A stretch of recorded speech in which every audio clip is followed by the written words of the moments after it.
I think this chapter is maybe the fall of the kingdom. If I had to take a guess. Okay, what's it called?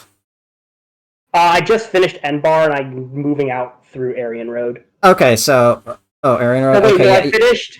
I swept Aryan Road and got Row. No, that was before the time skip. Yeah, so I did N-Bar. Yeah, Row was before the time skip, and then there's the time skip after the map that we were talking about last time, and then yes, and then we've got yeah, I think I haven't completed this map. I think so. It's called like Fall of the Western Kingdom or something.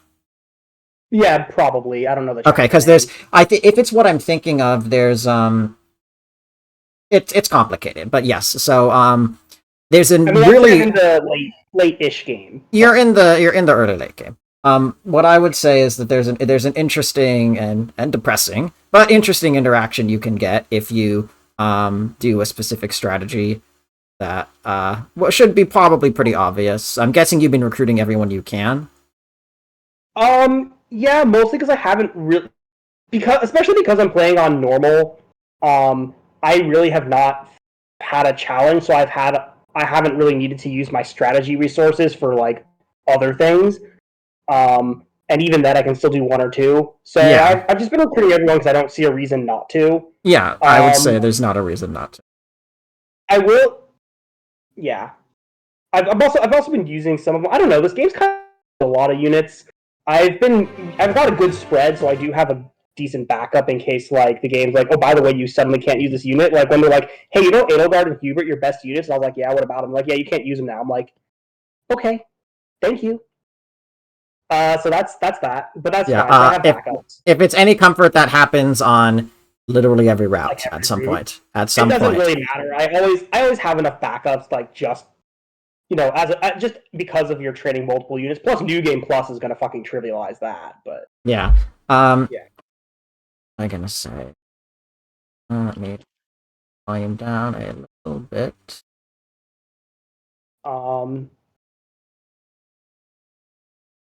Just Fire Emblem things. God, this cat is really warm. Your cat is really warm? Well, he's sitting on me. They're not cold-blooded creatures. Yeah, I miss having a lizard. They are silly.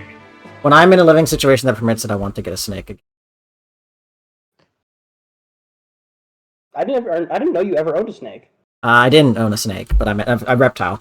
I owned a bearded dragon in middle school and high school. They're supposed to live quite a long time. Go ahead. I was like, why do I not remember this at all? I knew you in high school. Well, she was only alive for 1 year in high school. Oh, yeah, we didn't really hang out much as freshmen, I don't think. I don't think we did, no. Yeah, I don't think we did. That explains it. That explains it, actually, very well, then. Alright, Axor, are you here? So, we are at the dam. This is the map where something very funny happens if you have Jill talk to that guy over there. I think I've done this map, yes. We last map we had the thing with Naysala, and we managed to avoid killing him or any of the other crows. So we got a bajillion Becks and the Night Ring, which we have currently given to who has it? Ike, because he's got 9 movement. So that plus Kanto is good. Volk. We found out the backstory about Grail as Gawain and Volk, and then Volk decided it's time for me to no longer disguise myself by putting on a disguise and promoting to an assassin by covering his face. It's Vulcan time. It's Vulcan. Honestly, he is another unit I want to suffer. He's another unit I want to suffer through in a playthrough and try to like get to caps. Okay, I made that joke on the announcement tweet. I'm just baffled that you made that independently. Well, it's because you were going on about it, so I was like, that's kind of where you were going. Oh, cat. Yes. I could have sworn my phone camera had better resolution than this, but I guess not. Oh, can I see? What has Leroy Brown done today, right now? Well, he's tried to bite me a lot, but this ain't about him. Oh, hello, Boone. That's the other. Oh, look at that! Look at that! Look at that beautiful massive pixels. I know, right? I was like, I'm pretty sure I can. I don't know. Maybe it's the lighting or something. Anyways, My phone did not like that. Anyways, I was saying earlier, before we went live, everybody, that I think it's funny that everybody who owns a cat, says, yes, this is a little shit that lives in my house with me, whereas everybody who owns a dog is like, I would die for this boy. For this dog. Oh, B. Yeah, I'm a dog person anyway. I'm split because I like one of my cats, a lot, and the other one is named Bad Leroy Brown because he's just a piece of shit. Yeah. Anyways, so there were not any particularly notable level ups last map. I don't actually know who leveled up, really. Last map? I mean, we got level ups on, like, most of the squad. Did we? Tanith leveled up. I'm pretty sure Ike got a level. I think Titania, maybe. No, Titania did not. She absolutely didn't. Actually, no, I don't think Boyd did. I don't think Boyd or Soren did. No, Boyd and Soren did not, because I distinctly remember they got Vex. Probably just our flyers, honestly. Like, just our flyers and maybe Ike. Oh, wait, but actually... he doesn't. Yeah, no, because we increased Soren's level with Bex between maps. Yeah, Soren was Bex level. I think Rayson did get a level up, actually. It wasn't very good, but... And then I think I remember the plan was, Jill goes down, kills somebody, and then gets danced and goes and kills the archer. Yes. I mean, it could be anyone, it doesn't have to be Jill. It could be Titania, it could be Kieran, it could be Ike, like, it doesn't matter. The only thing we had really decided about is we think the unit that's going to go up north is going to be, Boyd. Yeah. Are you alright? You look rather pale. General Ike, to be honest, I know. The enemy general is your father. How did you know? I mean, come on, I'm dumb, but I'm not an idiot. I overheard you talking to that man with the eye patch. I see. Yeah, he doesn't, though. That's why he wears an eye patch. Walked right into that one. If you're having second thoughts, it's not too late. Do you want me to switch you out with someone else? No, I'll be fine. At least I think I will. You don't have to be in the Vanguard. Just keep that in mind. Thank you. Alright. Let's check Joe's bio again, because I'm pretty sure it's, like, low... Nope. Nope. I could have sworn forced to be low this chapter, but I guess not. Alright, That's really funny. Joe's like, I'm ready. Send me in to murder my allies.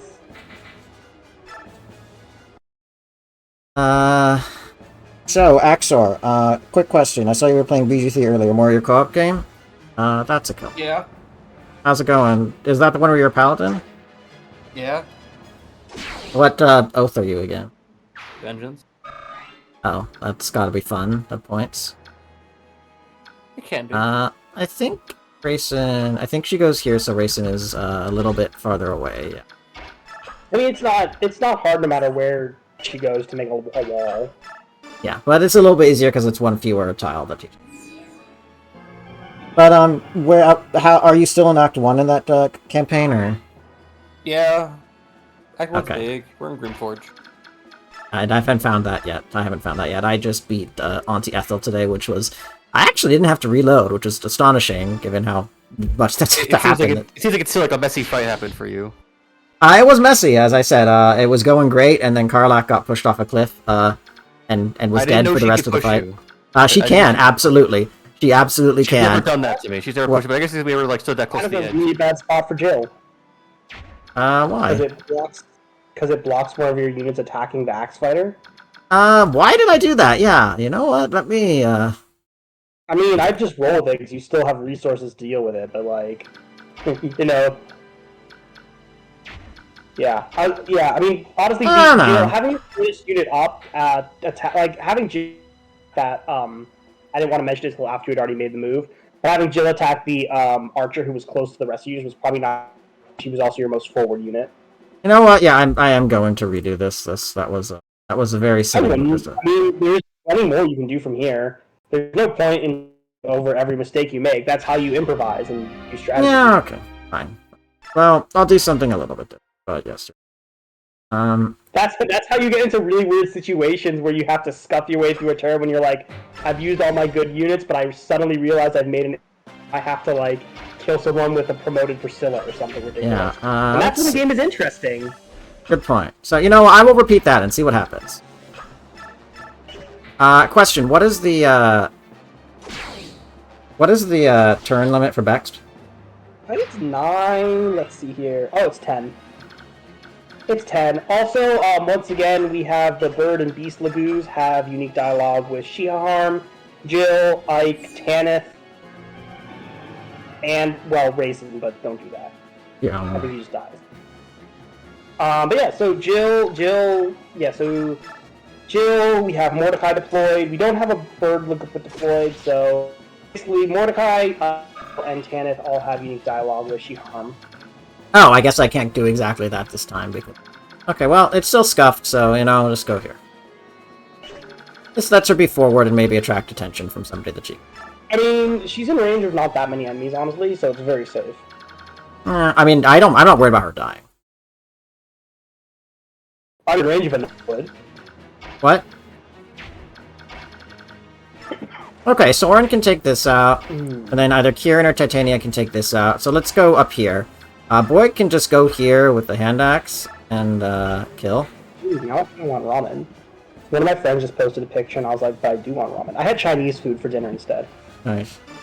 My family and I... Well, honestly, it was not as good as I was hoping. It was kind of a little disappointing. For I should go, like... absurd amount of money I paid for it due to DoorDash being a ripoff. But that's on me for being lazy, so... Sorry, Axel, what were you saying? Which is out of character for me. Normally I complain a lot. You didn't hear it, it doesn't matter. No, I heard it. What is it? What? No, Axel was saying something and you must have not heard him because you just talked right over it, so I was wondering what he said. I think what happened was you guys cut out for me. Okay, well, Axel, what were you saying about it was about Chinese food? No, I wasn't. I was just saying I should go make myself some That was my me. own food. I should make myself some food. Oh, okay. Yes, well. That's why it didn't matter if you didn't hear it. If you haven't eaten, then yes, I would recommend you eat. Okay, well, I just didn't hear you, Axel, that's why I said that. Alright, Titania, just go, kill Wyvern Knights. Although, actually, I kind of want Ike to get some. Ike to get some? Yeah, sorry, that's not really in the cards. No, it's not. Not for our delightful player. I mean, yeah, honestly, Ike's not great against... Actually, he's probably... Well, he's got the... I mean, he's sword blocked.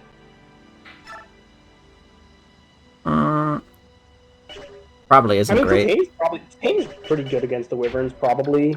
Yeah.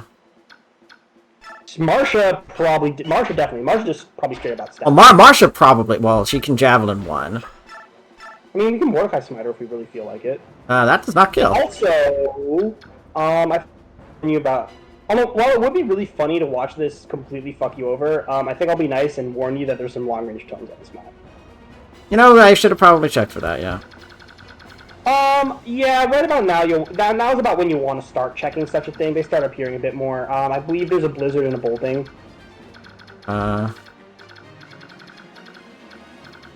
They're along the ridge. So they're both sages. Yeah, that guy, yeah, so that guy's blizzard. And I'm pretty sure there's a bolting sage up there somewhere, too. Well, that's Blizzard, Owen, Olganone, and Fire, so not. And what about the mage? Maybe it's not like Maniac or something only. I've seen a bolting mage here. Okay, yeah, maybe it's Maniac only. I've definitely seen a bolting guy here, but clearly... So, what are you planning on cooking, Axor? I think I'm just gonna have Mordecai smite Marcia. I think I'm just gonna... I just have some, like, wing... I just have this... I'm just gonna air fry some... Oh, you have an air fryer? Yeah, I do. Oh, nice. Well, you didn't own an air fryer. Oh, wow, she can't actually kill. I don't work Monday, so I don't Should really have have lunch for lunch tomorrow, so... Case in point. Nice. Also, was that adept? Yeah, it was adept. Like I said, she could adept or crit, so I think she still has pretty good odds of killing. Sorry, so you have work on Monday. You don't have work on Monday, right? Because Labor Day and you're a federal employee. I work a federal job. I don't know, Titania, just move forward. Be hot. Oh, you didn't see me, but yesterday I lost my mind over something kind of stupid. Best quality, her wiggles. What? Okay, I'm not. I just think that this little repetitive motion is silly. Oh, okay. But is that what you lost your mind over? Yeah, Yes. can you just like The absolutely? fact that like it's just because it's speeded up. Yes, Because- just the little like spin, spin, spin, spin, spin. Okay, I'm done. I'm done. What were you gonna say, Emmett? No, that's what I was just talking about that. There's one guy with the hand axe, but it doesn't really matter because I'm putting Ike in range anyway. Kieran, go do a crime. Kill this guy. Actually, Ike can actually reach this guy, and, you know, I might as well. Yeah, I mean we're not. Yeah, no, yeah, sure. Hey, let's heads or tails? Heads. Heads. Okay. Unless we're supposed to pick differently. I got tails. Okay, so I fucked up because I should. You should have... You're leaving us hanging, bro. What's going on? Because just keep going. Don't Oh. Stop being tabbed out. I'm not tabbing out because I'm remembering, write something down. Okay, you can't just, like, say, like, you know, because I fucked up and then just, like, trail off. Well, what's going on? Because I didn't think about, like, wait, I need to, because it's like, I wasn't fully sure in my head what was going to be the options, so it's like... Oh, you're like heads or tails, but you only had options for one, Lamau. Oh, yeah, and it's okay. like, wait, fuck, I need to redo this. You know what? Actually, I'll wait till next turn so that I can order. Alright then, heads or tails? Heads. Fine. Okay.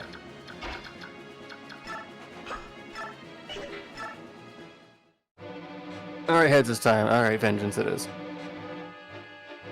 Vengeance? What? I make myself some food first. Oh, okay. Well, how long are the floodgates to remain open? I mean, army has been defeated. Sir, if we wait that long, all of the neighboring farmland will be drowned. Locals are already quite upset. They may not abide this much further. General. Enough. Oh, that was you. Sorry. Enough, soldier. Got the time to be bellyaching. Take your butt out to the battlefield and kill some Korean soldiers. Captain Har, do you support this action? This is inhumane. Lives will be ruined. Dayan citizens will die. Even if we claim that it's necessary in order... This is too much. I appreciate that they show that, like, the Dayan army are racist, but they also care about their own people somewhat. Well, they don't, because no, because this army isn't actually Dan. I mean, that's the whole thing that Patrine was going on about, is and honestly, this was mentioned by Tanith earlier, is Shiaharm and this battalion of Wyvern Knights under the command of Shiaharm and Har is from Benyan, and they're not actually native to Dan. Yeah, So they're this is not Benyan actually immigrants. the Dan army. Well, they're a traitor legion. Yeah, No, pretty they're... much. I mean, they're not... I It's don't not... really know why they left, but I mean, they're I fighting think on the later dark side of Dane. I think later Har hints that they left because of the corruption of the Senate, which I think is something in Radiant Dawn. It doesn't really go into it too much. It's kind of just in the background. So, honestly, and if you've met the Senate, you'd be like, yeah, honestly, fair. I mean, we've met Duke Tanas, and we met that one other guy who wanted to execute Ike. All I know, because all I remember about the next game is literally just one thing I can't say. Mm-hmm. Two, basically, it's fighting a war involving the remnants of Dane and the tyranny of Benyan. Okay, well, yeah, I've heard that. I mean, yeah, it's a whole fucking nightmare of, like, convoluted. The problem with it is that, so Radiant Dawn, one of the reasons why I dislike it so much is it goes so far out of its way to try really, really hard to make you like Micaiah and to make her and her group, and it's just so unbelievably contrived that it still fails even while trying to contrive a way to make you like Micaiah. So I have problems with it. But anyway, this is Dane's way. Are you ready to disobey the king, be put to death for your troubles? I just noticed Red's comment, yes. Very nice. I would rather die than kill innocent Dayan civilians. You're executed as a traitor to the throne. Your parents and siblings will also pay. Are you still prepared? Not understand what I'm trying to tell you? Go. Fight bravely. Yes, sir. Gain the trust of the king. Regardless. First hunting and executing the now flooding the lands these call home. General Sheehan, someone hears you use the word Laguz in this country. You'll be branded a traitor. Right as always. To live in this land, prejudice is so fearful. Children to all subhuman. All that survive. Ashnard's fault this country has become what it is today. Oh, what a terrible miscalculation we made. I have a question. Yes. Is it normal in actual countries for like that much racism to basically be equivalent to like racism and hate to be equivalent to basically nationalism in like Yes. most countries, or is it more of a fantasy thing? That's Really happened in real life multiple times. Yeah. That has happened. Apartheid, right? What? Apartheid, to name a famous example. Apartheid, Nazi Germany. Yeah. I would say like the Russian Empire to pretty much anyone who is not a very specific kind of Eastern Orthodox Christian. Pogroms happened. Yeah, it's definitely something. I mean, pogroms have happened throughout history in Russia. A lot of stuff about natives. I mean, just general colonialism kind of runs the similar vein. Yeah, Native Americans. Like in the Japan is pretty notably xenophobic. In fact, even into modern times, although they're not going out killing anyone who isn't Japanese, but it's certainly there in both the society and the culture. You can read about it in newspapers every now and then. Yeah, I mean, there are a lot in both history and modern nations. I mean, I would say that there's multiple examples. It's harder in places like the United States because there's so many different cultures spread within the states. Well, I mean, the United States. I think we all know where that one's going. Well, yes, but like other examples. I mean, we don't need a list of examples, but there's multiple examples in the past that we listed, and multiple examples, and several examples in the present still. Yeah, I mean, the short answer to your question is yes. Actually, yes. This is not just some sort of history thing. This is very much not some short fantasy thing. It's a history thing. Yeah. I just, again, I guess to me, I just always find it being like, this feels like a bit much for like it to waste so much effort on like, I guess. No, it's really not. This is all historical. I mean, consider the Middle Ages where it really was just totally acceptable or not acceptable. It was acceptable to be like, yeah, we're going to go out and kill this group of people who we deem as lesser. Yeah, absolutely happened. So, all right, well, this is right in line with that. Quick correction, like pogroms were not officially endorsed by the Catholic Church in the Middle Ages, and the Pope specifically was like, please, let me finish. Please. Yes, I agree. So, like, Pope kept, at one point, Pope was like, please stop killing Jewish people. But, like, that attitude was certainly prevalent in, like, the Baltics when we're talking about the perspective of the non-Christianized peoples there and the burgeoning Northern European kingdoms that were Christian that were gaining a lot of religious credibility by performing atrocities on non-Christian Balts. And then, you see that in, obviously, slavery. Slavery is probably... Like, chattel slavery is probably the most well-known institutionalization of that, and one of the longer lasting. Let's keep going. So, I'm not trying to, like, rant at you. No. I'm just saying it's like, I think we tend to... I mean, it's an important topic. There's attention, but yes. Yeah, well, the more you asked a question, and this is the answer to the question. The short answer is yes, but just to give context, here's the longer answer. Okay, so anyways, this is you. Even so, I hated the idea of furthering the corruption of the Imperial Senate. Oh, that's why you elevated that. No, I think Ashnar was already king by the time they defected. Oh no, this is him. This is Har talking about why. Jon. Yeah, rather Vignon. left Vignon. Yeah. I will continue to support your reasons for leaving Vignon. Wonder if Jill has distanced herself from Crimean forces. I did give her a warning. I don't know if the yawns fit in this context because I'm pretty sure. No, he's I being... feel like this is the one time he wouldn't be tired. I feel like this is where he'd be That's like why I super stopped curious. doing them. That's why I stopped doing them when he was giving orders to the soldier. But now that he's talking to Shiaharm, I put them back in because now that it's just the two of them, I feel he would do that. Okay, fair. Like, you'll see more of Har in Radiant Dawn, and yeah, no, he will absolutely just be like lazy as fuck and just in the middle of battle. Mm-hmm. He does not care. Anyways, Guy is skilled. skill issue. Above all else, I would like to avoid meeting my daughter. I pray that she does not take to the field this day.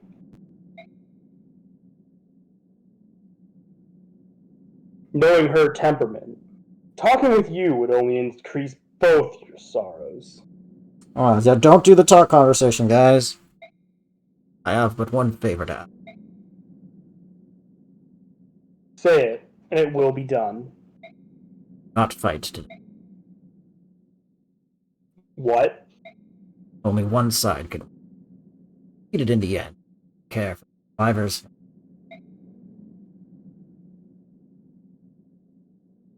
Yes, sir.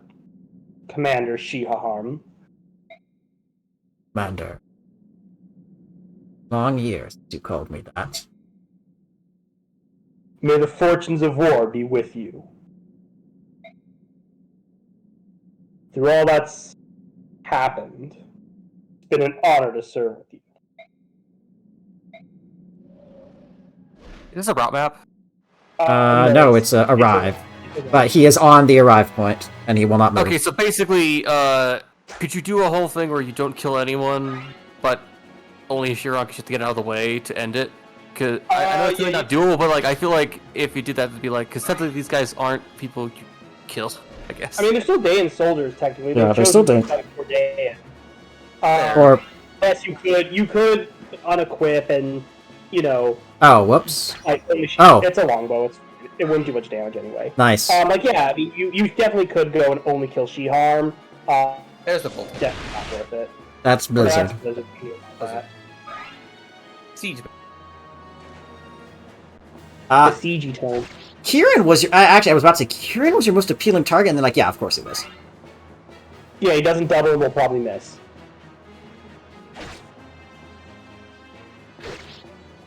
But it's just it's just Sword or Mystic Speed. Oh, can fuck! we get Shiaharm stats, though? Oh! Miracle? Nope, we died. Fuck. I had forgotten about that. You mean all the flying on it? I guess the question is, can we just, like, Bex the fuck... those fuck... No, I just need to pay attention to how far forward I put Mist. I mean, it's not at all hard to avoid them, or to make a wall. There's a lot of options, it's just, yeah, don't put Mist in range. But Mist in range is one of the less good options. God, I'm just used to being, like, I'm just used to being, like... Oh, nice, Trishula. Nice. But no, I gave you... Right, I gave you Trishula, yeah. What? What are you saying? Trishula. Yes, you named that. Oh, yes, Trishula, yes. But, honestly, at this point, it might have been just better to actually, like, I guess just spend... Like, how much bonus speed you got are you sitting on right now? Like 3,000, but we want to save it for later on when we need to get people, like, to the cap for Radiant Dawn. Also, Mist and promoting her would not increase her survivability against a Wyvern. She's still gonna die. Like, again, I guess I had a really cracked one. You put a lot of effort and work into making a very good Mist. And you can do that for any character in this game and make them good. But it definitely is not like we've been putting those same resources that you put into Mist, we put into other characters. Okay. So well, that's like, yeah. But yeah, no, we've been like the effort that we put into like the Bex that we put into Jill into or like the Jill, time that Marcia, Soren. Titania, Mostly like those. are We haven't really put much into Titania. We've really mostly been putting a few levels. It's mostly been Boyd. I'd say Boyd, Jill, Marcia, and Soren have been our primary Bex recipients. Marcia and Jill in their early stages. Really Boyd has gotten almost no back. I don't know if that's true. Did we Bex him all the way through to promotion, or no? We decided not to do that. We decided not to. I think Kieran got a little bit of back. Mostly just Soren and the Flyers then. So I mean that's kind of thing. Like for example, all of our like our stat boosters. Actually, our stat boosters have been going to Ike. In fact, because Ike has actually been really below average. So we've actually had to feed a lot of stat boosters to Ike to make him good instead. Yes, Leroy. Did that startle you? There was a loud noise outside. Bad, Leroy Brown. What an absolute piece of shit. I mean, you can highlight enemy range. You know what's really funny in Radiant Dawn? Yes. Yeah, they take out the ability to do that on hard. Which is the worst part about it is it's not even like a make the game harder thing. It's just a quality of life feature thing. It's just tedious. Like, you can always just count them. Like you can always count enemy ranges. So all it really does is just make something unnecessarily. It just makes it. It just makes it. I think it's for like people that aren't willing to do the count and actually depend on the system. It makes it they have to actually like count and actually like. Except that's not interesting. That's not an. That's not like. Interesting. No, it's just that people see it as a way to make it more difficult, or making it more. But my point is, it's not more difficult because it doesn't change anything mechanically except make you waste more time. It's just It tedious. doesn't change anything because it doesn't change movement ranges. So all it does is like either you have it. The only thing it makes harder is that unless know or have Serenus Forest open to no terrain ranges, that's the only thing it fucks with. Is like you can't know like, okay, how much movement does a cat Lagoose have through a bush? Which is just so obscenely stupid. That's just that's just annoying. So anyway, there's a lot of patches that add it back in. is the point. Not necessarily that we should use such a thing, but like we're playing. What? What? What are you talking about? We're using a perfectly legitimate GameCube. We wouldn't be able to have a patch or anything. Please stop. Jesus Christ. I said it once. Like the first time I've said it in months. Ongoing bit. Yeah, I mean, so anyway, I would, yeah, it's an option. Not sure why I gave her a... That's fine, it's, experience or something. Somebody once told me experience. Really surprised that the fighter did not go for, Soren. Oh, wait, no, Soren could counter.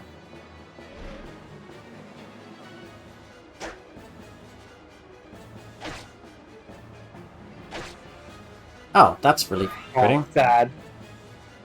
It's fine. We'll make it work.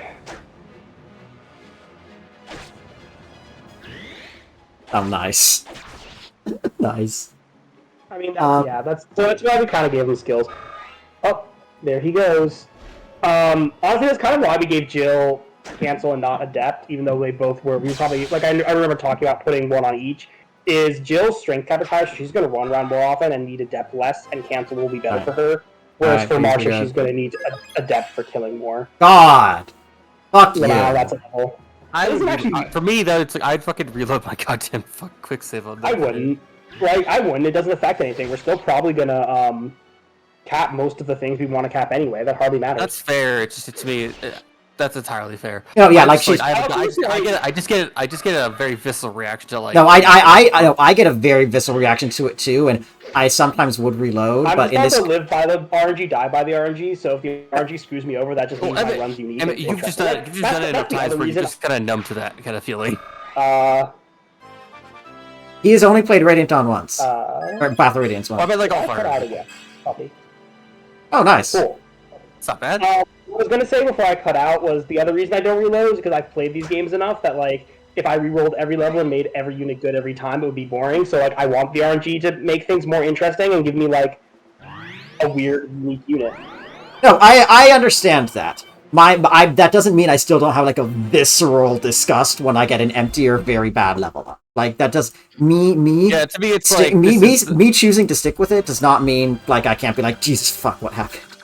It's like I mean, it's, for it me, doesn't mean it's I'm just happy. funny, like, Just because I'm I'll stuck with it does complain- not mean we. Just because we're stuck with it does not mean we were happy. It just means Sure. No, I mean, I'll We complain just about a live with bad it. level up too. I'll complain about a level up too. My complaints are just of a different nature, where I'll be like, God damn it, because mine will stuck up. Like, I don't mind one. I actually don't mind one bad level up. What I mind is several where I'm like, I failed to level strength or speed like 4 times in a row. Yes, This is a problem.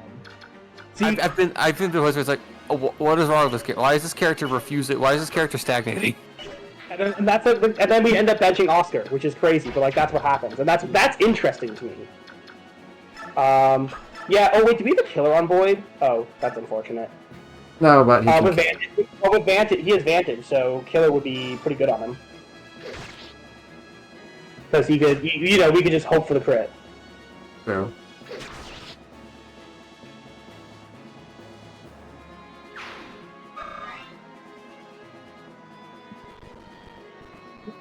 Bolganon, yeah, that was absurd. Yeah. I just Bolganon is 1 to 2 range. It's not. okay, so let's see. Meteor is the fire speech tome. Oh, I think... Meteor. Kills the one in front of her because it's going to be a pain if we don't. Yes, no. Marcia will do that, and then, Oh. Just use the forge. I know. And then I think she runs back and gets healed by Best. I mean, she's pretty mobile, so it's hardly an issue. This can also move forward, so yeah. I mean, we have 2 healers. We have Mist and Soren, so we can definitely they can both heal people. Yeah, no, because Mist can reach that, right? What's her move? 5? 5 or 6, yeah. Okay, then Mist. Plus, we can still shove with Mordecai if we really need to. We have Rayson. Soren. God damn it. Well, he can just heal because he also wants to heal someone, right? Like, I'm sure Kieran or something got injured. Kieran did not actually get hit this time. Titania. He's all go for this time. Oh, they went for Titania, yeah. No? I know, Titania is not missing any HP. Weird. Well, this is fine. It's Ike. Oh, he already ran forward. Also, Ike didn't get hit. I wonder. I think they just missed this time. Well, if they attacked Titania, they would have. Yeah, definitely missed.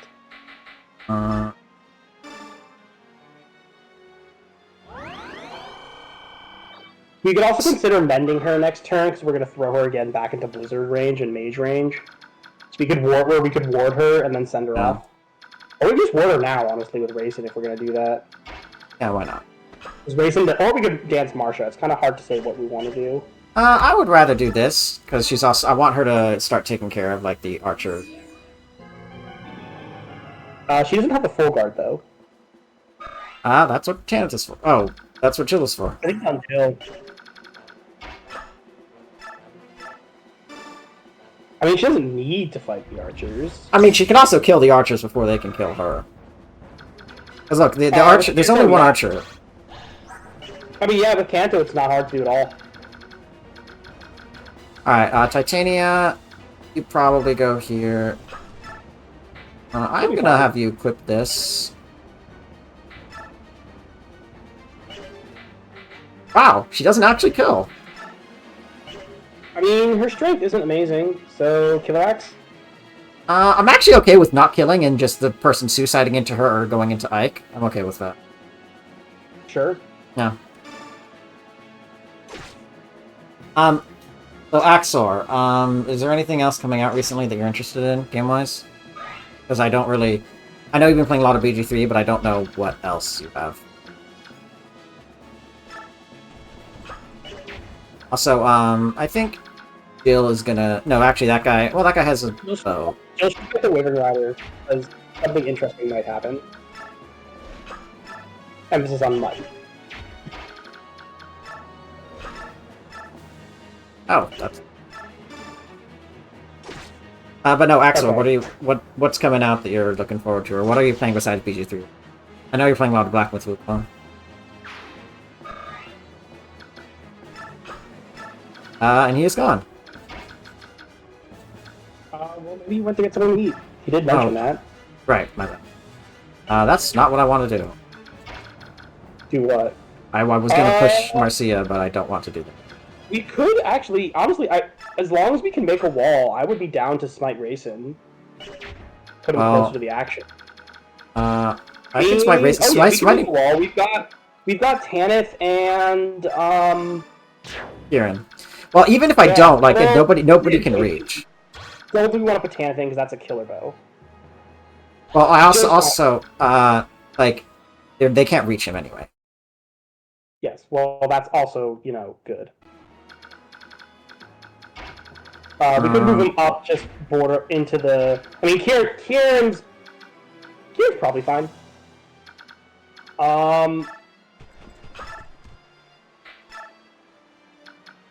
We did not really do any of his support, so yeah, not great.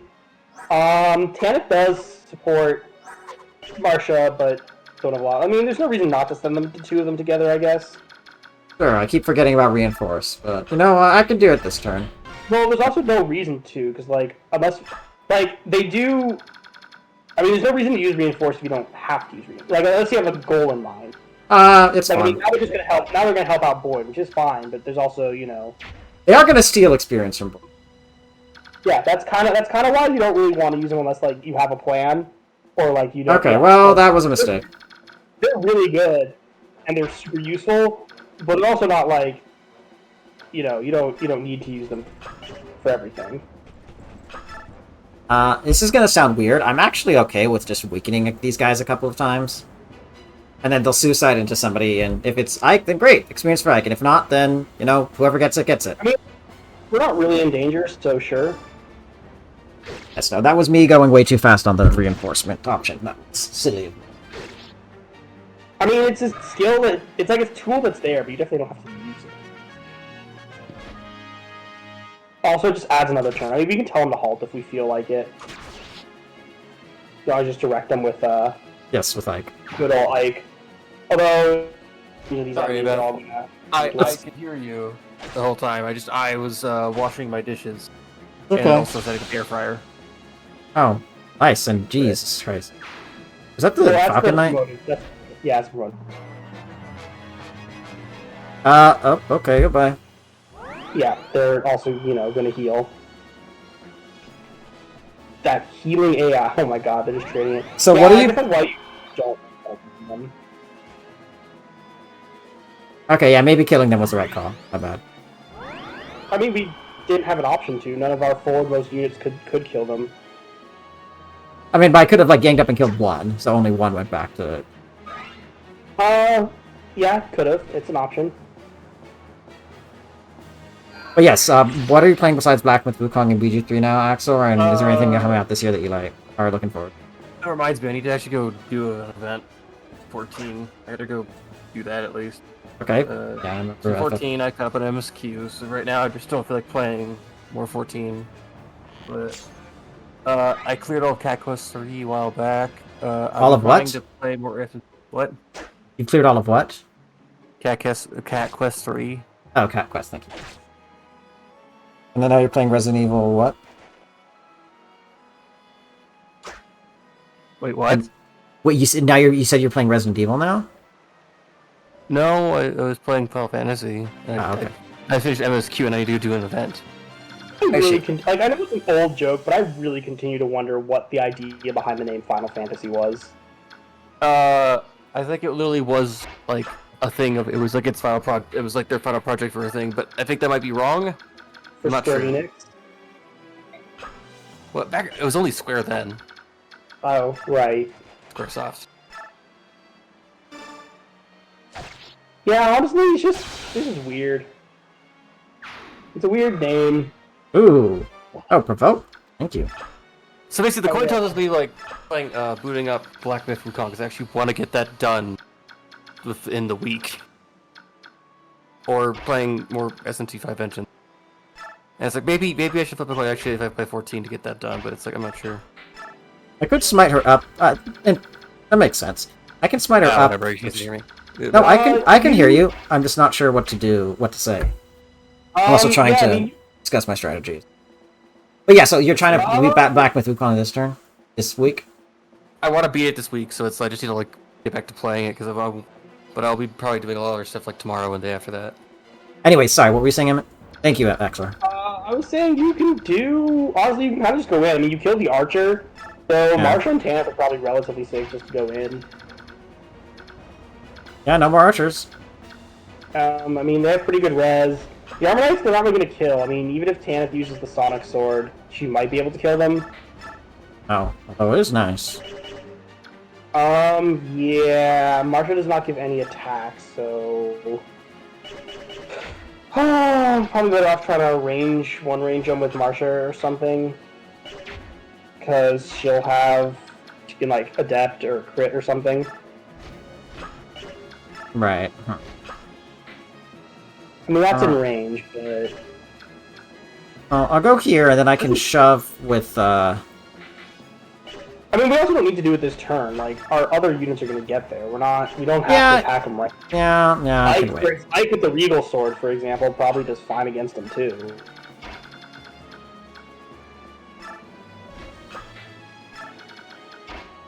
Not that there's this one little tile that nobody can go through. Yeah, I think Boyd's going to have to switch to a hand axe here. Oh, I don't. He can't reach them. They've Yeah, but there's also mages that just popped out of the house, so like hand axe. Oh wait. Incidentally, Wait, he takes three. He takes 3 damage. Yeah, our Boyd is res blessed, but also incidentally, look at that mage. If you attack the mage, the unpromoted mage with a hand axe, this was the entire reason I gave him advantage. By the way. Oh right. Yes. No. just for that. It worked out. Oh wait, can we look at Shigaharm's stats real quick? I want to try to remember something. Who's? Shigaharm, the boss. Oh yes. I just want to look at the boss stats. I was trying to know if him or Har's better. Har might be better. I'm not sure, but Har might be better. We'll see.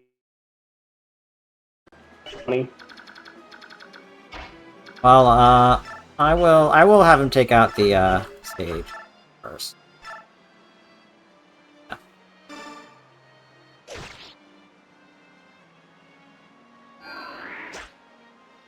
Yeah, the stage has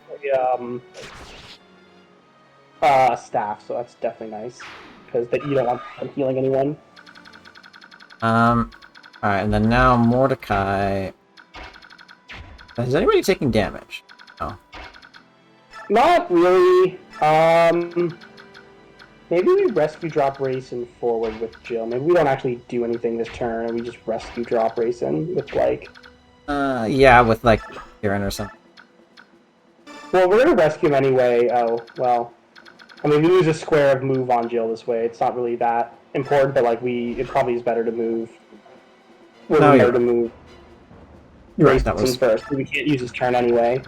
We actually might need Kieran here. I would have maybe tried to keep it in Mordecai's range. It's gonna have to be Kieran. Yeah. Okay. Yeah, that was. Well, actually, no. We're still fine. We can drop with Kieran, and if we kill the mage with Titania, then he's safe. Yeah. Well, I guess we're killing the mage with Kieran now. No. Oh. Fuck! I couldn't tell. They're both red caps. I mean, that's why you read their name. Also, that's probably not the best place to drop Racing, but Dope. Fuck. Let's see. No, he's fine. We're still good. Yeah, I go here. Titania below Ike, actually. No, because oh yeah. No, because this guy can still arrow him. That's because we have to put Kieran where the mage is. We have to kill the mage, and then put Kieran in the mage's spot. No, one above actually. No, in the mage's spot is fine. If you put him one above, I mean one above works too. But in the mage's spot is fine. The reason he could attack here is because he can move through the mage's spot. So, No. Because the bow knight can shoot from this spot, so I need to put Kieran here to block it. You can shoot from that. Oh, I don't think you can shoot to Racing. I think that would be 3 range. The fence is weird. I'm not sure how it works. Well, maybe I'll eat. I mean, that works. Don't get me wrong. I just have no idea how that fence works. Okay, well, I'm glad those guys are still running. Healing AI in this game is clearly until like you're like they're gonna keep running until they're full.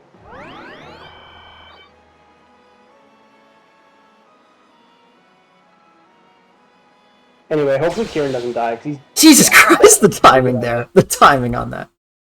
Yeah, honestly, I was kind of wondering. I was gonna suspect if you wanted to use a stronger weapon than the steel axe, but yeah. Oh, hey, this way I don't. Boy doesn't get his XP stolen. I mean, not really a concern I had.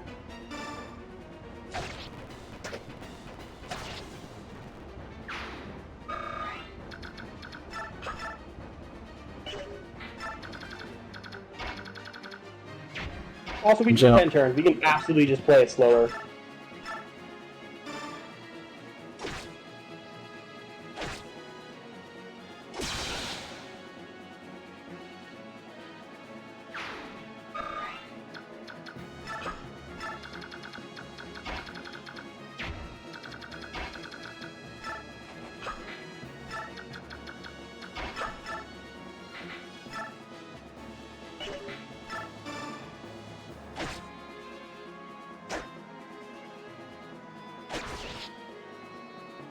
That's right, we don't have a killer axe. I was like, a killer axe on Boyd. I feel like we don't have it though. Sad. I mean, I guess we're just retreating her to heal, that's right. I was like, I don't know why. Honestly, our whole formation's a bit weird, but it doesn't matter much. Oh, it's fine. We have a lot of time.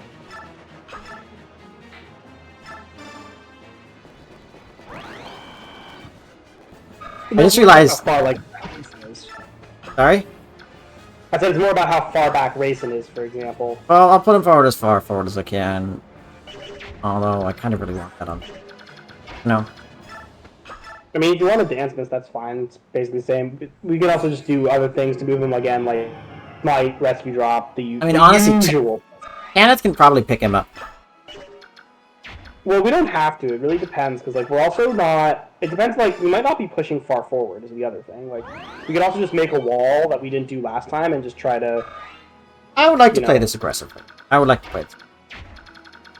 I mean, that just... I mean, you can. I'll just remind you, we've had 2 units die now. So you might adjust your strategy in the strategy game. Right. Well, I'm just thinking that I normally do play slow, and I want to try playing faster. I mean, sure, you have to employ very different strategies than the one you are employing. Yeah. I mean, honestly, I think making a wall is still pretty fast anyway, to be honest, because you'll have the calves come to you, which draws them in. Like, playing fast does not only mean unga-bungaing forward. Like, for example, creating a wall here and drawing the units closer to your kill squad is going to actually, I think, be faster in the long run than running Titania up like we did last time. Okay, good point. So, you know, you just gotta think more than one turn ahead. You are correct.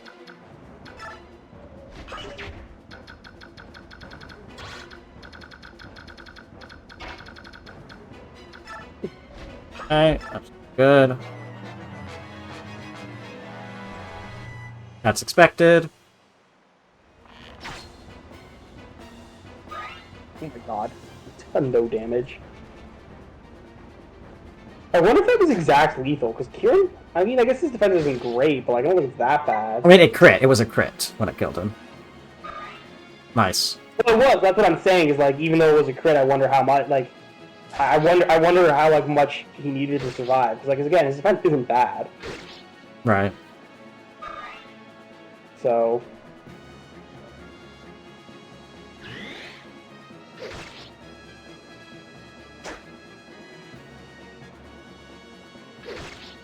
Oh, that's very sad.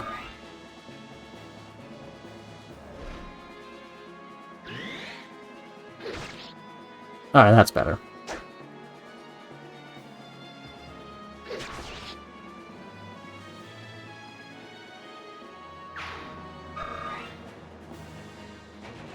Oh. Huh. Didn't realize you were in range. Well, yes, I mean, we haven't been. I think if there's one thing we've learned this map, it's that we haven't been particularly good about checking ranges that much. Okay, it's me. I'm the one who hasn't been.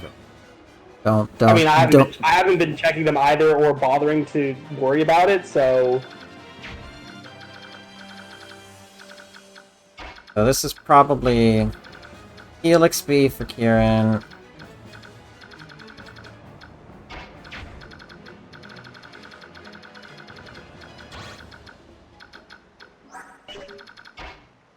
I think it's war crime time. Yeah, let's do it. So yeah. Well, I just mean more that like this also lures the Wyvern back, and Void is also positioned to attack the reinforcement. Come out. Titanium. It's time to commit a war crime. Yes. I mean, now we can get like some XP on Soren. We can get some XP. You know, we have lots of options. We can just Regal. Yeah, just hit him with the Regal sword. I like it. It's surprisingly hard to break this thing because it just is. It's like starts off as the only weapon you use, and then just very rarely end up using it. Yeah.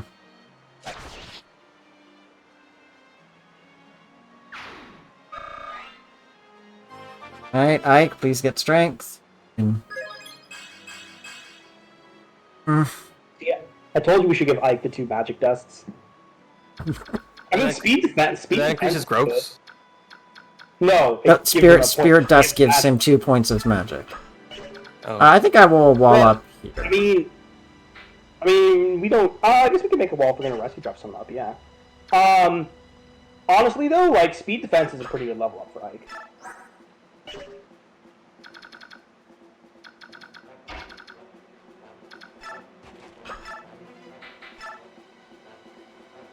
Sure, here you go, Soren.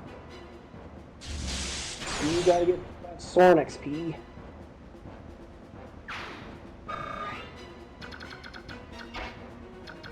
Mist goes here, kills, and then somebody here kills this guy.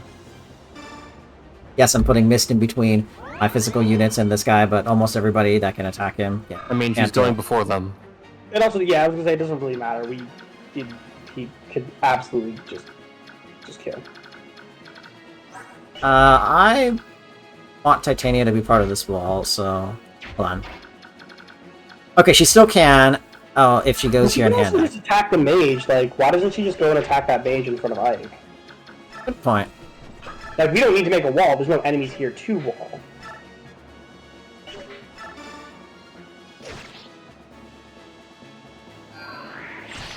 Wow, you actually hit her. And she didn't heal it back immediately with Soul? Wow. You're like, I'm offended. A little. The archer is here still, so I can't do that. What if we dance? Can we dance for Soren? Get some more Soren XP? I mean, if we smite him, we could, I guess. But there's also this enemy who's like standing next to us. I'm sure Jill, I'm sure can kill him. Jill or Marcia can kill him, because they're not moving up quite yet, because we gotta kill this archer still. Well, Jill has the full guard. Okay, true.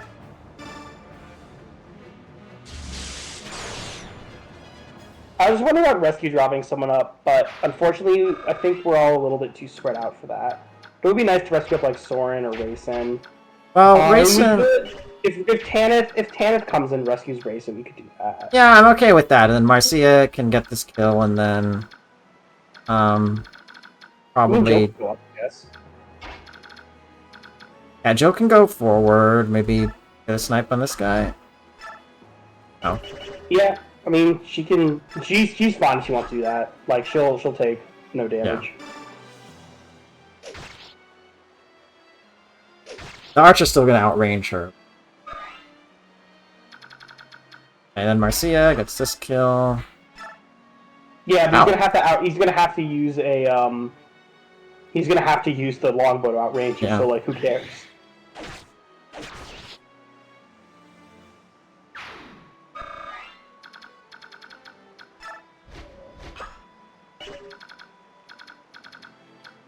Actually, I'll make her go up here in case I think she needs to help. Yeah, that's fine. Sure. Because she's not in range. She's in range of Blizzard Mage. Oh, ooh, Blizzard Mage. Ah, she's fine. Yeah, okay. And then, so, Kieran. And Tanith wants to do it first because she has less range. Good point. So then instead of trying to have to worry about counting squares, you don't have to do that, and you can just full move.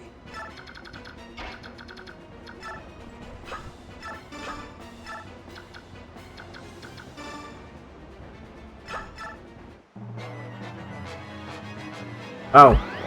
Oh, right, that you can't reach anyone. Oh, god damn it. Yeah, I know. that's gonna be...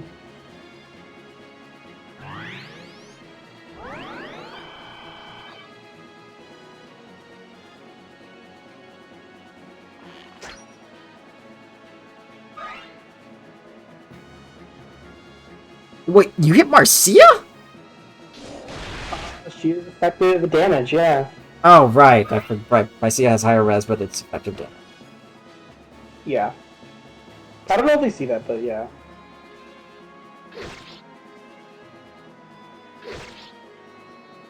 Alright, now we should be getting reinforcements from the north. Oh! Wait. No, I checked. They're not in range. Well, they also might have been ambush spawns. I don't know if this game has them, though. It does not.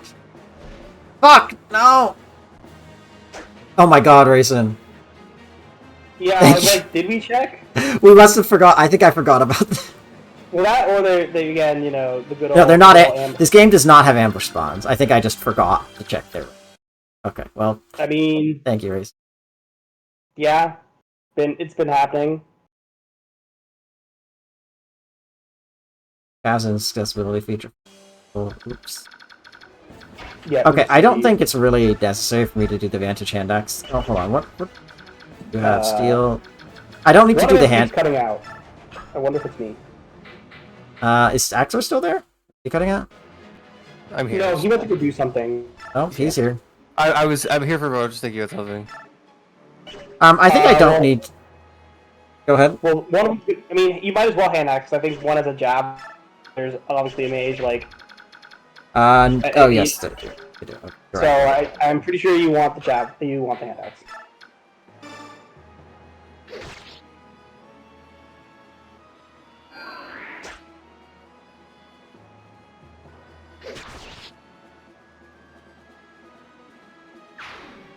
Why this Boyd has so much strength? It's a little silly. Okay, that was a substantially worse level up than that. Give me a second. I mean, consider the consequence of putting Grayson in danger. Yes. The reload tax.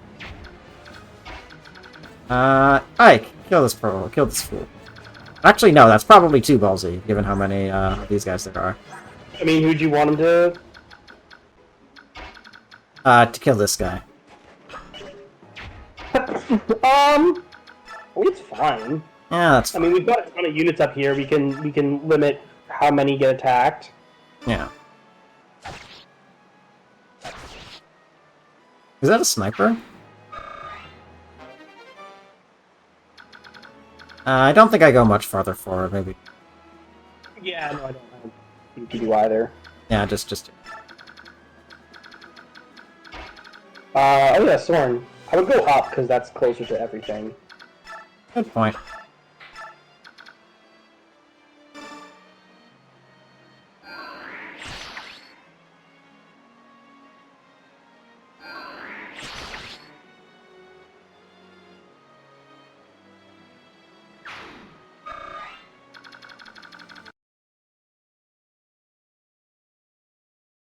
Go get my food. What food are you getting?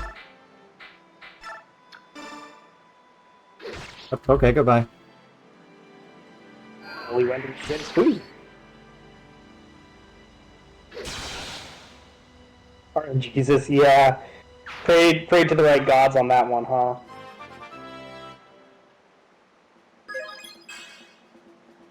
Okay, one more try. Mm-hmm. One more try. Rayson, dance for this guy. Or Soren XP.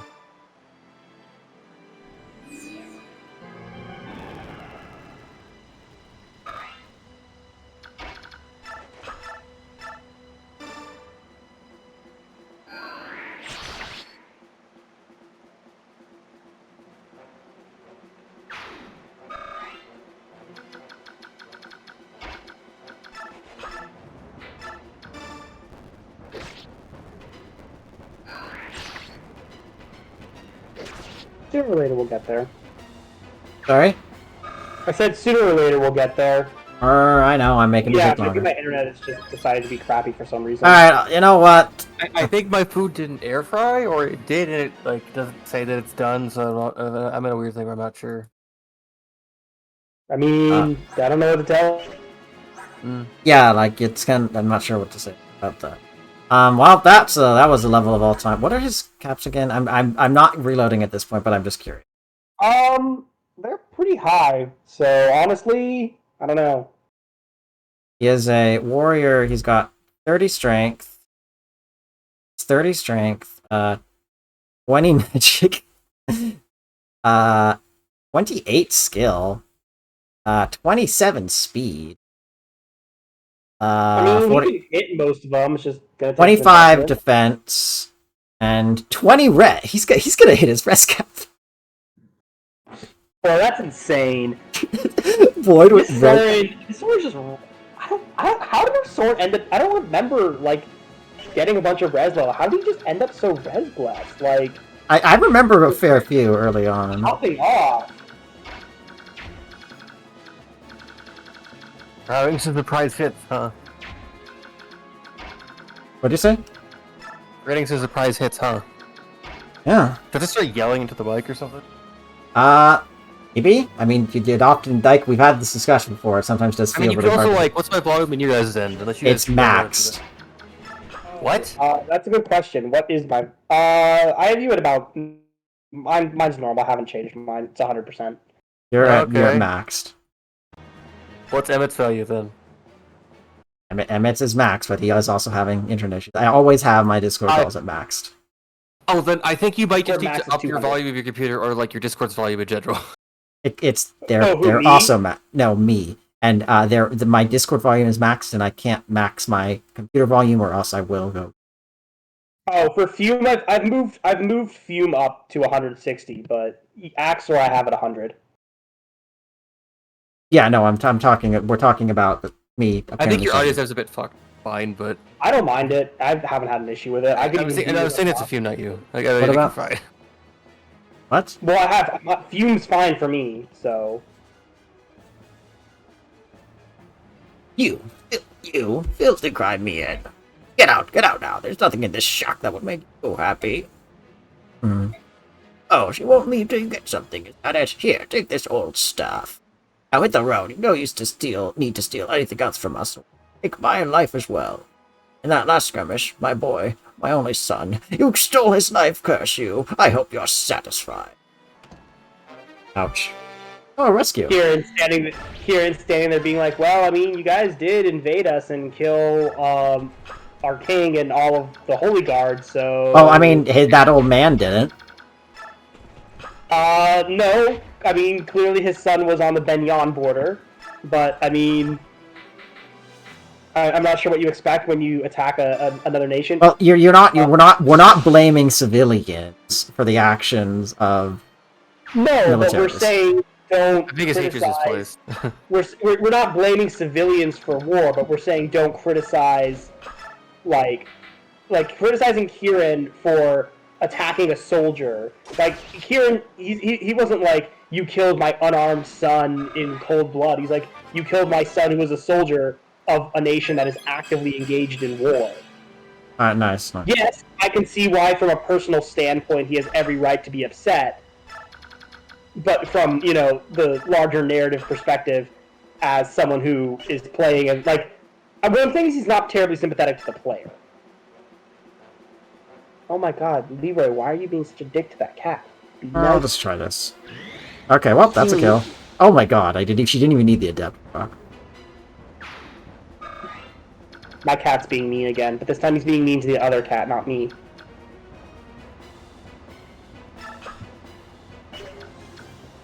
Did we use Jill to kill the Blizzard Mage? Yes. I've already. Yeah, no, good. I was just wondering. Poor Mordecai. I think Mordecai is eventually going to get dropped. But it's just, he's so useful utility-wise. Well, I mean, yeah, that's kind of what he's best at, is just, getting that smite train going. Yeah. Alright, well, it's fine. We don't need to relitigate the conversation now. I apologize for bringing it. That was my own fault. Shrug. Lol. Light magic.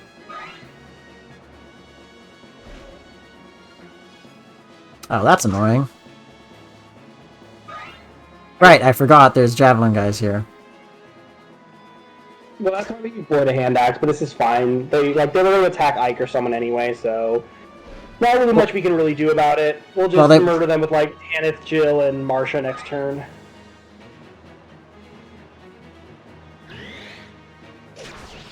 Nice. Yeah. My genius plan is finally bearing fruit. Oh, finally, somebody Marcia can kill. Well, Jeez. yeah. I mean, we have the killer lance quick. I know. Oh god. I saw a figure emerging from the shack for a second. Black Knight.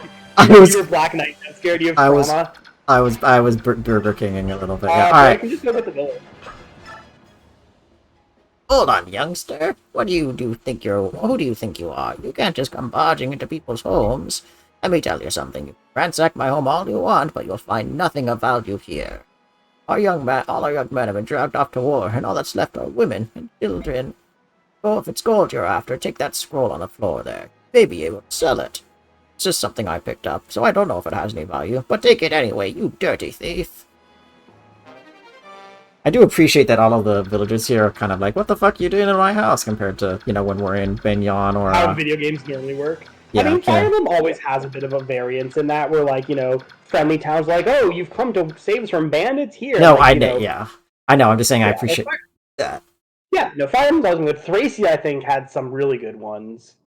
Where it's like, hey, I just feel like, here's like a thing I got from an old magic tree I had one time.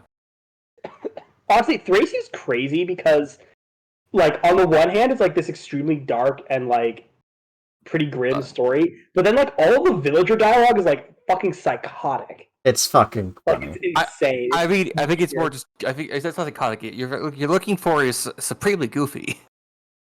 I mean, it's pretty ridiculous. Like, I love the one where she's like, "Oh, I was waiting for like a hot, handsome night. Like, what are you doing here?" And you're like, "Lady, chill." It's like it's a war zone right outside right now. Like, I just killed like 2 people outside your house. He does not move, right? Okay, no, he clearly doesn't. He clearly doesn't. Otherwise, you'd be able to just get to the arrive point without killing him. Yeah. The legals. Yeah, Aether. Great Ether. So I think there's only, what, 3 flying units, right? So as long as we can actually kill one with each of our flyers, we can get rid of them. Tanith is the one least likely to be able to kill someone. Well, she's the Sonic Sword. Never mind. She is perfectly able to kill one. Then I think we can kill them. Because that's 1. And then... Jill, Marsha's actually the most variable. So I think Jill can actually have strength for 1 round. Marsha, again, I think needs an adept or a, Oh, that's a 1 round.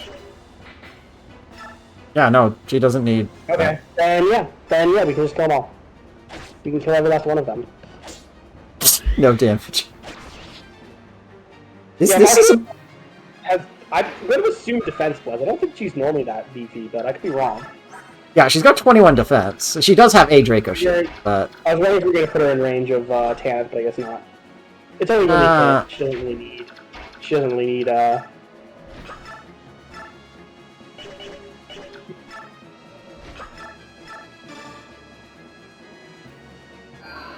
You know, it occurred to me, these Ashy maps have actually been quite short. I've just been making them take longer. Yeah, I mean, they're only going to take, each going to take like an hour or 2. It's just well, how it makes you feel better. Next map is not short. Oh, go on. I know, right? It's not as bad as Chapter 17, right? Tell me that, please. Oh, well, no. Chapter 17 is like one of the longest maps in the series because of how it is. Do we want... What happened in Chapter 17 again? Chapter 17 is...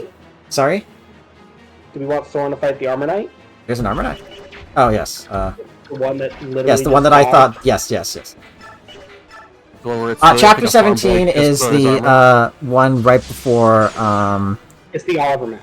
it's the Oliver map where it's essentially 4 smaller than usual but still reasonably sized maps that each have a different objective and each have and Yeah. etc. Technically speaking, I believe Chapter 17 is the largest non-genealogy map in the game, I think. Getting pretty magic screwed. It's a Soren recent. He's What is like, he's 30, but he's at 21 already or something. I know. I don't know if that's worth it, Physic. Like, it's not like we have infinite of them.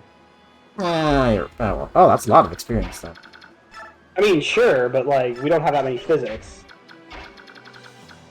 We could just dance for Mordecai, I guess. It's not like we can really use racing for anything else, right? I mean, we can dance for both of them. That's true.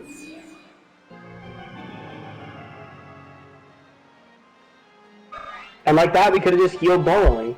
Actually, I'm not sure we could. We might still not be able to make it. Oh, nice. Magic does racing not is- hurt this man. No, he does not care about magic. Yeah, that still wouldn't have worked. I mean, maybe we Kills. could one-shot this priest with Mordecai. Probably not, but like we could try. Well, Jill's taking this guy out, so let's do this first. Yes. I mean, we have a forged iron, whoops. or forged axe. Oh, hello. There we go. I was waiting for that to happen. Hey, Jill, was that you? What are you doing with the Crimeans? I'm sorry. I've chosen the path that's right for me. Ah, who would betray your own father?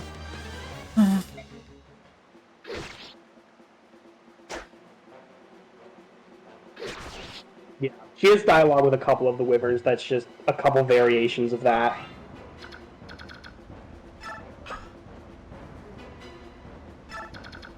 Olganana, yeah, that's... Should be fine. Kieran can kill one. I would see what Mordecai can do first because we don't really know what he can do. I don't know. I mean, he could attack the other guy though. And that wouldn't kill. I mean, I guess not, but does it really matter? I guess not. My only thought is just that, He doesn't die. I'll go up here. Maybe don't put him in range of the fire tome. Right. Well, I guess he's in range of the fire tome. Well, wait, no, hold on. Actually, I guess this is safe. Like, there's no way Racing's gonna die to a light mage, so we could do this, yes, and attack with Titania.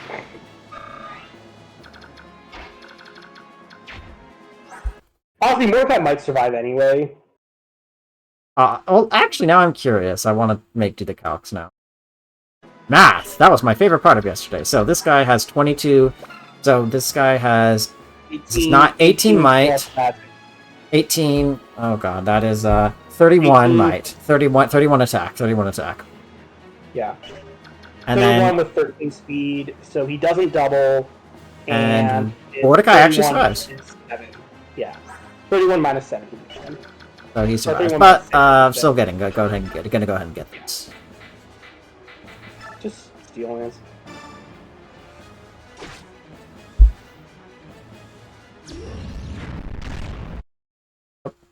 That's definitely an animation. That is an animation, and I did not mean to tab out. An experience. Just Titania things. Can Mist survive? Let's check. So this is 18 might, 18 attack. Well, what's her res? 11? Oh, she's fine. Well, wait, does she get doubled? No, he's 13, and he's probably 13, and that guy's 11. So yeah, she is 10. She's fine. I'm not going to use this. I just want to see who I can.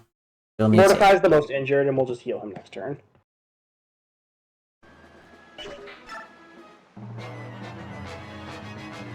Oh, okay.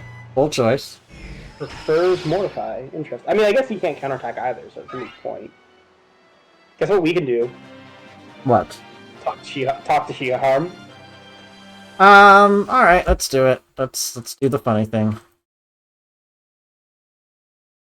I'm both of these characters, so let's see how it goes.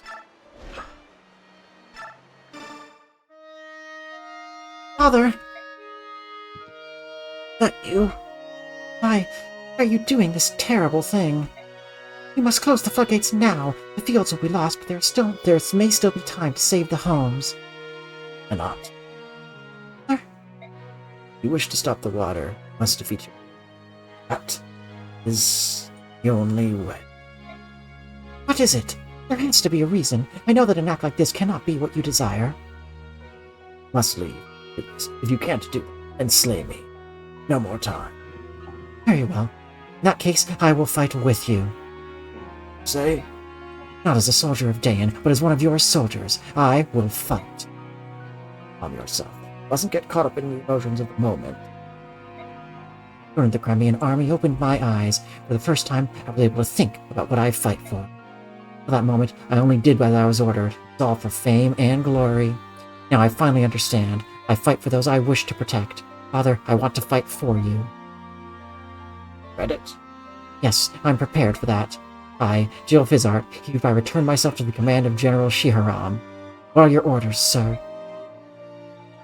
We even, honestly, like, how easy would it be for us to just kill Jill? Like, so, is that a kill Bill? Let's kill Jill. Do it. I cannot. She's really fast. Oh God, yeah, no. Hey, what if we go with the Sonic Sword? Actually, it's like she's the full guard too. Okay, let's actually try. Like, let's throw like Marsha Titania. I do want to say that technically the way this works is technically in an odd way.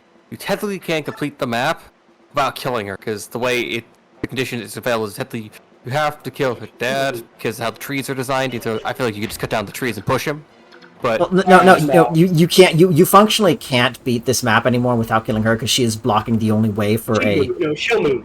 Okay, she'll move. She's not stationary. But she doesn't rejoin you. So, we have to use Marsha first because maybe we adapt. If this happens and then you complete the map, is she just still lost? Yes. Okay. Oh God. Okay, so far not good. So far not good at all. Christ.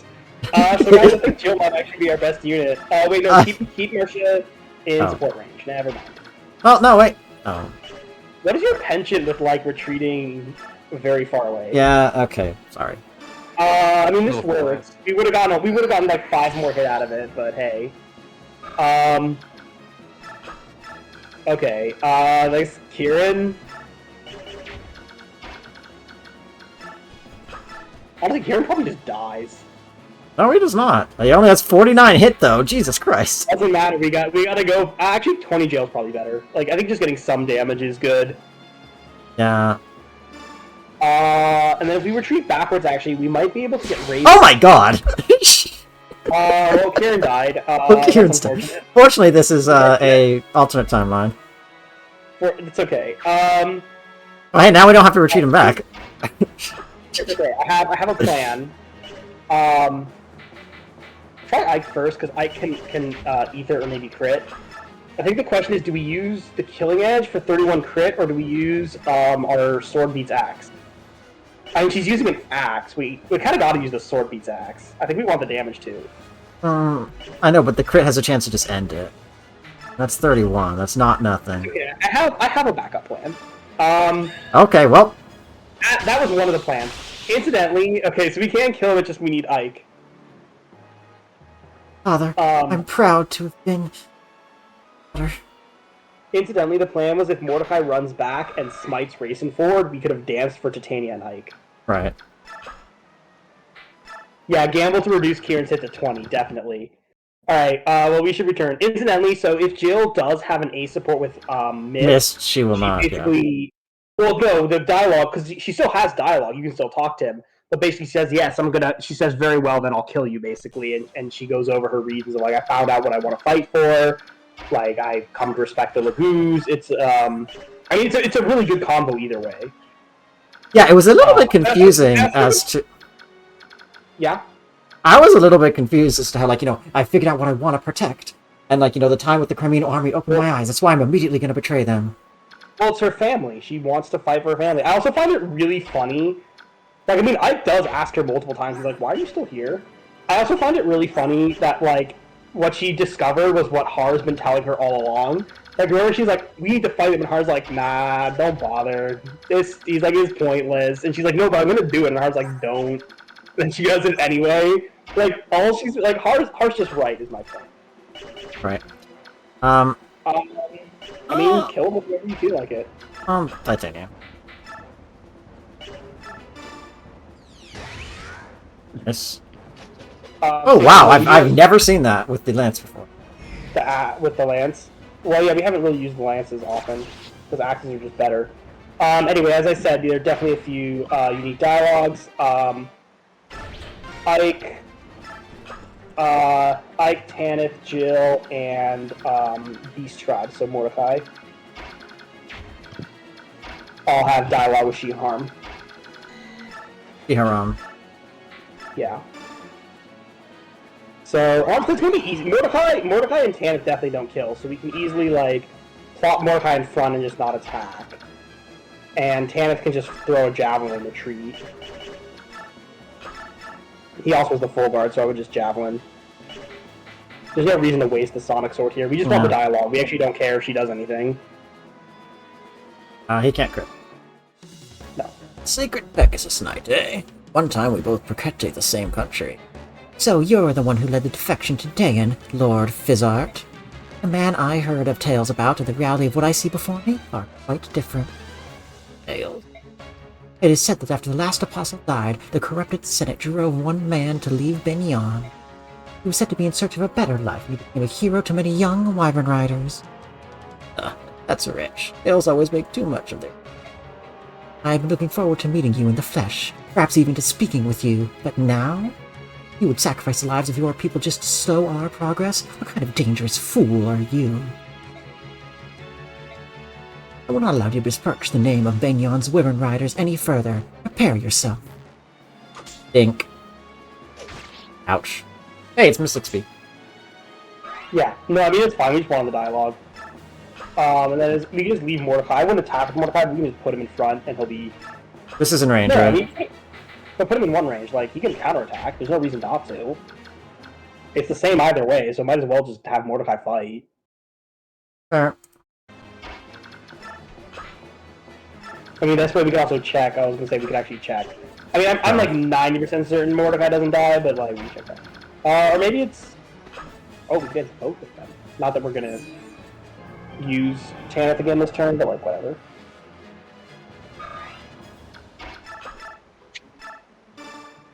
Only one more level soon? I think this might get her to, 9. Oh my god. No. It's fine, we'll be able to heal Mordecai. Alright, and then there's some with Ike, and then some with, Ike and Jill. Well, I might do, Toss. Yeah, this does... Yeah, I doubt Mordecai's going to kill. I'll do it next turn.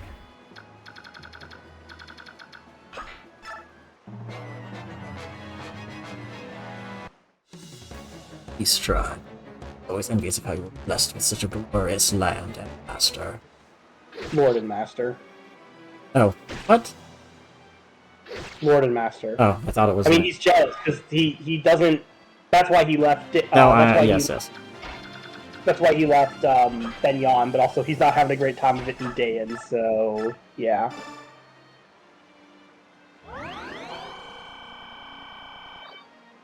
Even more missed XP. Oh my god, why is she getting so much? That's for me to know and you to find out. I mean, I know she's like the, you know, daughter of Gawain. Oh no, it's better.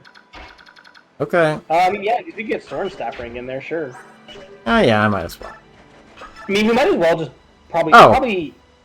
no, yeah, I can do this and then dance. Yeah, and dance for both of them? Yeah, absolutely. So what I'm gonna do is have Jill attack. Oh, not talk. Oh god, no. Iron Lance. I mean, honestly, we want to kill with Claude anyway, so we might as well just weaken with like the hand axe or the Iron Lance. Kill with who? Ike, because Ike also has dialogue. Oh right, yeah. Okay. Father, it me to the pleasantries change. Ready war weapon, soldier of Crimea. Father, hi. Urged, but I will bring the fight to you. That I think. Oh is god, unchanged. uh-oh.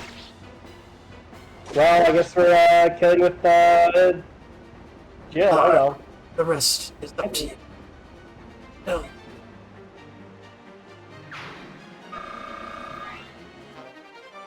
Okay, you know, I might as well. Jill has been traumatized for life. I will just keep that. Yeah, it's fine. She just stabbed her father through the chest. She's now traumatized for life. Yeah, well, these things happen. You heard about Fire Emblem and you know how often fathers die? Well, it's Fire Emblem, except you get to kill the dad yourself. Actually, this is not even the first time in the series that happened. It's do it yourself. It's do it yourself, Fire Emblem. I mean, we can heal both of them. I know.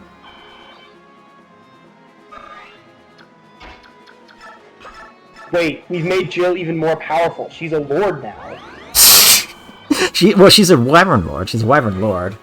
No, we were fools. Unfortunately, her hair's not blue, so you know. We were fools. Wyvern Lord doesn't mean that she's just the proto form of Wyvern Knight. I mean, she's a Lord who rides a Wyvern. Mm-hmm. Alright, I think we're ready. I'm just gonna end it. That is Claude. I think we arrived with Ike just to flex that we could have, even if it was C's. I guys, I want to tell you a very dumb story I heard. I know one. Do you mind if I finish the map first? Okay. Or do you... No, go ahead. Go ahead. I mean, you can finish the map. It's just So, do you guys know like those things like the names people always give to like crazy precursor races in like sci-fi or like sci fantasy? Like the engineers or the engineers, the precursors, the creators. Yes, those who came before, that kind of thing. Yes. So, have you ever heard about the ones called the do-it-yourselfers? I feel this is the start of a really bad joke, but I'll let you go ahead. It's the idea of like, what happens if there was ever just a precursor society that was just like had a really dumb name, like the do-it-yourselfers, but they called themselves the why. I mean, it's like the engineers. It's the do-it-yourselfers. It's entirely just a very dumb thing of people had talking about like what like an alien. What if like the precursor races are just? I mean, it's more just about it would be more jockey translation. They'd be like, yes, they call themselves like some sort of incomprehensible series of vowels, but in English it translates to something really stupid. It would. Yeah, it's like it's a do-it-yourselfer. You could absolutely make it work if you wanted to. You could do a little tongue-in-cheek joke. I mean, sure. you could honestly like, and I mean, I've seen a couple of precursor races where the kind of approach is okay. Let's just watch them and not do anything with them. Where that is kind of the do-it-yourselfers, except that they don't even call themselves that, and the race don't even do that. The races don't even like, they don't even acknowledge or are known by those other. But no, yeah, that makes sense. I mean, I think it would work. It's funny because it's like do-it-yourselfer. I think it makes sense contextually. I think it would work in like a sardonic, like kind of a parody story.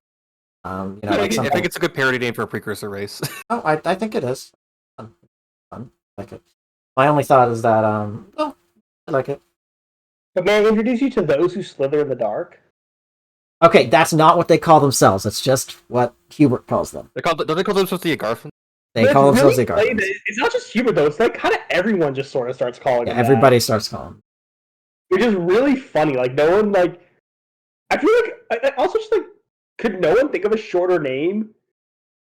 I think Hubert was thinking about the acronym of Twisted. He was just absolutely setting up Dimitri for a joke. Hubert was like fucking playing 4D chess, and just no one else realized it. Oh my god, you're right. Those of the dark Twisted. It does. Hubert. Also, if you want to know another really good one, post time skip Dimitri is PTSD. Yes, post time. Well, also punished Dimitri. But yes, PTSD. Post time skip Dimitri. What are you doing? What is her cat Kitty doing now? I'm not sure. I don't know if she knows what she's doing either. Kind of watching her. She's having fun. Yes, cat? Oh, good boy. I'm extremely allergic to cats, so this is the closest I can get to being affectionate. And the closest I would like to. Warlord mentioned, yes. Maybe you'll hear it. What? So if she meows loud enough, maybe you'll hear it. Warlord mentioned, yes, he doesn't... Now, you need to remember, he doesn't just kill women. I know it's like a ha-ha funny post, but he doesn't just kill women, he murders them. And not just the women, but the children. Yes, I'm not making reference to that one, though. I mean, I get the. No, I was gonna say I have a to be fair, problem. everyone in Fire Emblem kills children because everyone's a child soldier. I have the. No, I this have is the this is problem. it's somebody like making a I know. I've very seen. No, stupid I know joke. that joke. I've seen that post. Okay. What were you gonna say, Axor? I I feel I have this epic problem with like empathetic problem where I guess I actually try to understand the perspective of why someone says something, and it's like I think they were always saying it is like it's more instead of just fighting it for battle, he intentionally kills like helpless, but he intentionally has burned helpless people. I'm It, pretty sure it's actually a joke. it's a shit post. It's a well, the original post I think is actually done in earnest, but everybody has been making fun of it since because it involves such a horrendous misreading of Dimitri as a character. Do you not I know the mean, post I'm talking about? it's also like what Fire Emblem character hasn't murdered women? Fire Emblem is one of the most like oddly equal opportunistic, like non-sexist fantasy worlds in medieval where it's like, yeah, there's just a bunch of female soldiers mixed in. No one really makes a big deal out of it. Like, oh, cool, it's a female Wyvern Rider. Yeah, that's just normal. Like, you know, I mean, sure, Sully bitches about it in Awakening, but there's no reason because that's actually, in fact, I know that's one of people's problems with Sully. Sully's like, oh, I don't know, like I have to work as hard as men, and like, am I getting the recognition? It's like literally at no point in the game or the story or the narrative does it ever show that. Like, it's kind of like Cynthia's whole child thing, where she's like, damn, I wonder if sexism is a problem, except it never has been shown that way. Also, why are there fireworks? I mean, I mean, But the that's. special kind of shows in like the cultural stuff and not really in the war stuff. I mean, that's war is kind of sometimes connected, but what I was gonna as often connected to culture. But what I was gonna say is that like I mean, the sexism does pop up often, like ironically, despite otherwise be it's depiction. The sexism in Three Houses shows up a lot in the cultures of Fodlan as plot points, especially in the plots of Ingrid, Ingrid, Mercedes, Dorothea. Um, so I think that Yeah, I mean it shows up a lot in terms of banditry and like lowbornness. Ingrid and I was actually like Ingrid and Mercedes are interesting because I'm actually don't think it's sexism. It's the Crest yes, society, it's and you well, could say sexism, but Sylvain actually expresses very similar thoughts, and he does have a little. He actually doesn't have as much control either. So I well, think I that's think kind of it's the both. interesting thing. I think it's both because Sylvain isn't being asked to. The reason why I would call it sexist and why it's still a misogynistic, not reliant or at least embodies misogyny, is because Sylvain is not being asked to give up his dreams. Like he's not being asked to give up being doing what he likes to do, which is training and learning and fighting and such. Like he's gonna be able to do what he wants while To be still a also knight. having these. Well, he doesn't want to be a knight. Well, he's gonna be able to do Okay. what he wants while still having the expectation of like fathering children. Whereas Ingrid will have to give up her dreams. Yeah, Mercedes you will have to have be to a be mother. sold to a husband that she doesn't know. I think that depends who she marries because I don't like, for example, I don't think Glenn, who was her original betrothed, would have asked her to give up knighthood. Like No, I that's agree. I agree, but and at the same time, though, it's made up like Sylvain makes it abundantly clear that he doesn't really get to choose who he marries. Like he might have a pick of multiple candidates, but like part of his issue is very much that he does not have control. Hence the no, whole Crest I'm baby slide, which I'm is not. again amazing support. Yeah, no, I'm not saying So that it doesn't negatively impact men. It does, but like the way that it's depicted to negatively impact women and the disproportion is disproportionate. Like Dorothea talks about, like Sylvain is not being asked to give up his philandering, whereas Ingrid Well, would be. Dorothea once again is the weird Fire Emblem double standard of like there's no real sexism until a bandit shows up and has to leer at women to make it clear that they're a bad Uh, dude. I don't agree. Like Dorothea is like pretty abundantly victimized, both like No, that's she what is I'm saying is like victimized sexually. is there's no larger like that's what I'm saying though is in the larger Foldman power structure of like Rhea and Byleth as a female professor, um, again, Manuela, although she has the same problems as Rhea, like they're all like they don't face sexism problems, and it only pops up when they need to say, "Oh, this is a bad dude." Well, So like except Dorothea has that experience to lend something to her character and her story and to characters surrounding her. but it's not something that really seems to be. It's like this weird dissonance. Is kind of what my point. Well, is. except it's being depicted as routine amongst the nobility, amongst amongst like the general public in Enbar in Adrestia. That, for example, you know, Yeah, to no, an extent, I don't disagree with that at all. But what I'm saying is also, for example, Edelgard is Empress and seems to have no pushback. emperor. She is emperor. So right, but that's why that's what I'm saying is I'm aware of that, and it definitely happened. I'm not denying that it's part of the story, but that's why I'm saying there's this dissonance where this kind of exists in its own separate world. To again, it exists for a specific purpose, and because of that, it doesn't exist in a larger context. That's I kind do. of what my issue. Okay. That's I do kind of agree. what I'm getting. I do agree that like there doesn't seem to be what we have nowadays of the in Fodlan, like the scrutiny of like the female leaders, like she's got to be this perfect combination of factors that she can never be, or else she's like too harsh or she's too nice or that kind of thing. Rhea's downright fucking psychotic, and everyone just lets her get away with it. She can be. She's an adult. I'm not litigating the conversation, but like no, I mean I think that's just more about dragon degeneration and Fire Emblem in general. well, So I would say no matter what, sooner or later she was. I mean, she was still like the Okay, like literally like the Saint Pope leader for like we're centuries. we're going off topic. This is not a I should make a brief thing. There's also the thing of in a world where magic and Pegasus Knights and like other things are like things where heroes have their own kind of special thing that make them like actually defined, and like I think also Dark Flyers, but stuff like that existing allows for like more of a actually in any most like actual like modernistic society where magic is kind of a commonplace thing. Society gender kind of like becomes. Sexism becomes like kind of less as it becomes like in major roles. Well, there's no magic in the real world yet, so I don't know what you're making reference to. I'm saying like it comes up more like. Well, the Pegasi are absolutely misandrist, but they're not humans with their own culture, so we can't really count that. But yeah, and honestly, that's more just a reflection. It's more just the Pegasus thing is more just a reflection of a tradition that the series has refused to give up so far. And reference to the myths and stories of unicorns and virgins, because it's actually in game. No, I know it's in game that they prefer that they won't tolerate the presence of men. I know that, but I'm saying that the fact it's not like that's just something they could choose to change in the story. Like it's not like there's they did in Fate's fact. Yes, they did with one guy. It's not because it removes more identity and uniqueness, but okay.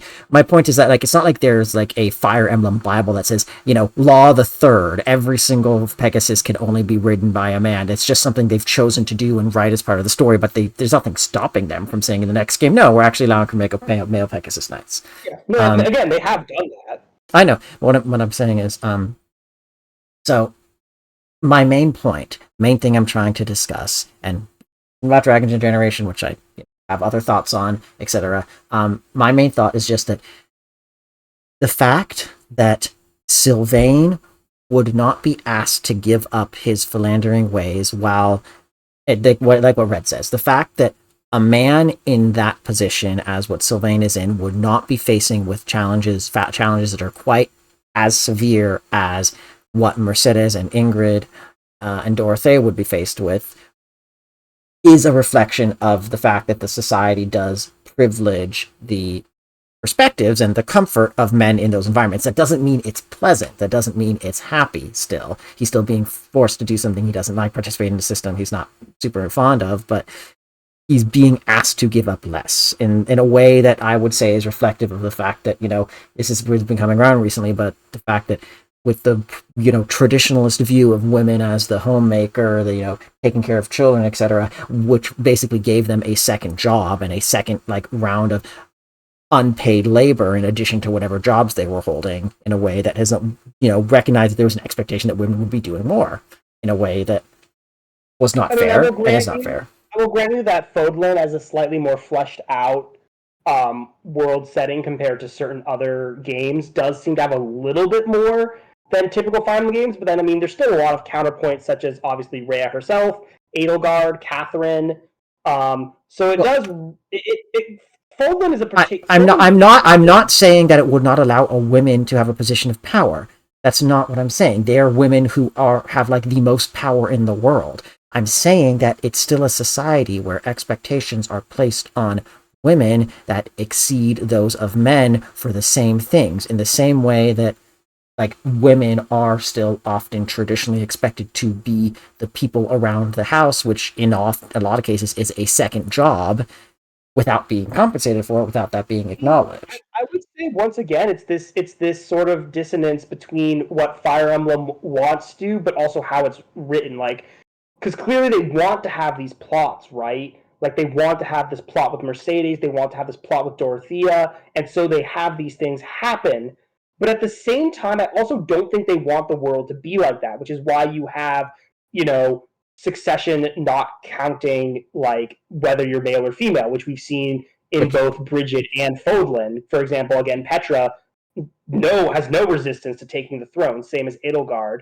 No one has a problem with, Rhea leading. So that's kind of what I'm getting at with this dissonance, where yes, we have these storylines, but they seem to exist as the writers wanting to have the storylines rather than the writers trying to flesh out the world building. Well, except it's still possible for those systems to exist in societies that also allow women to rule, in some cases, like privileged women. Like just like that, they're not mutually exclusive. Yeah, they don't have to be. I would say the world building has never been Fire Emblem's like extremely strong suit. So it's kind of hard to say because it's not like it's a war strategy game. You really don't get a look at much domestic life in Fire Emblem. I know, and that's it. That's You at least learn about like its like socioeconomic problem. Yes, depending on the game. So at least you get like the idea of like the grand scale effects of the world.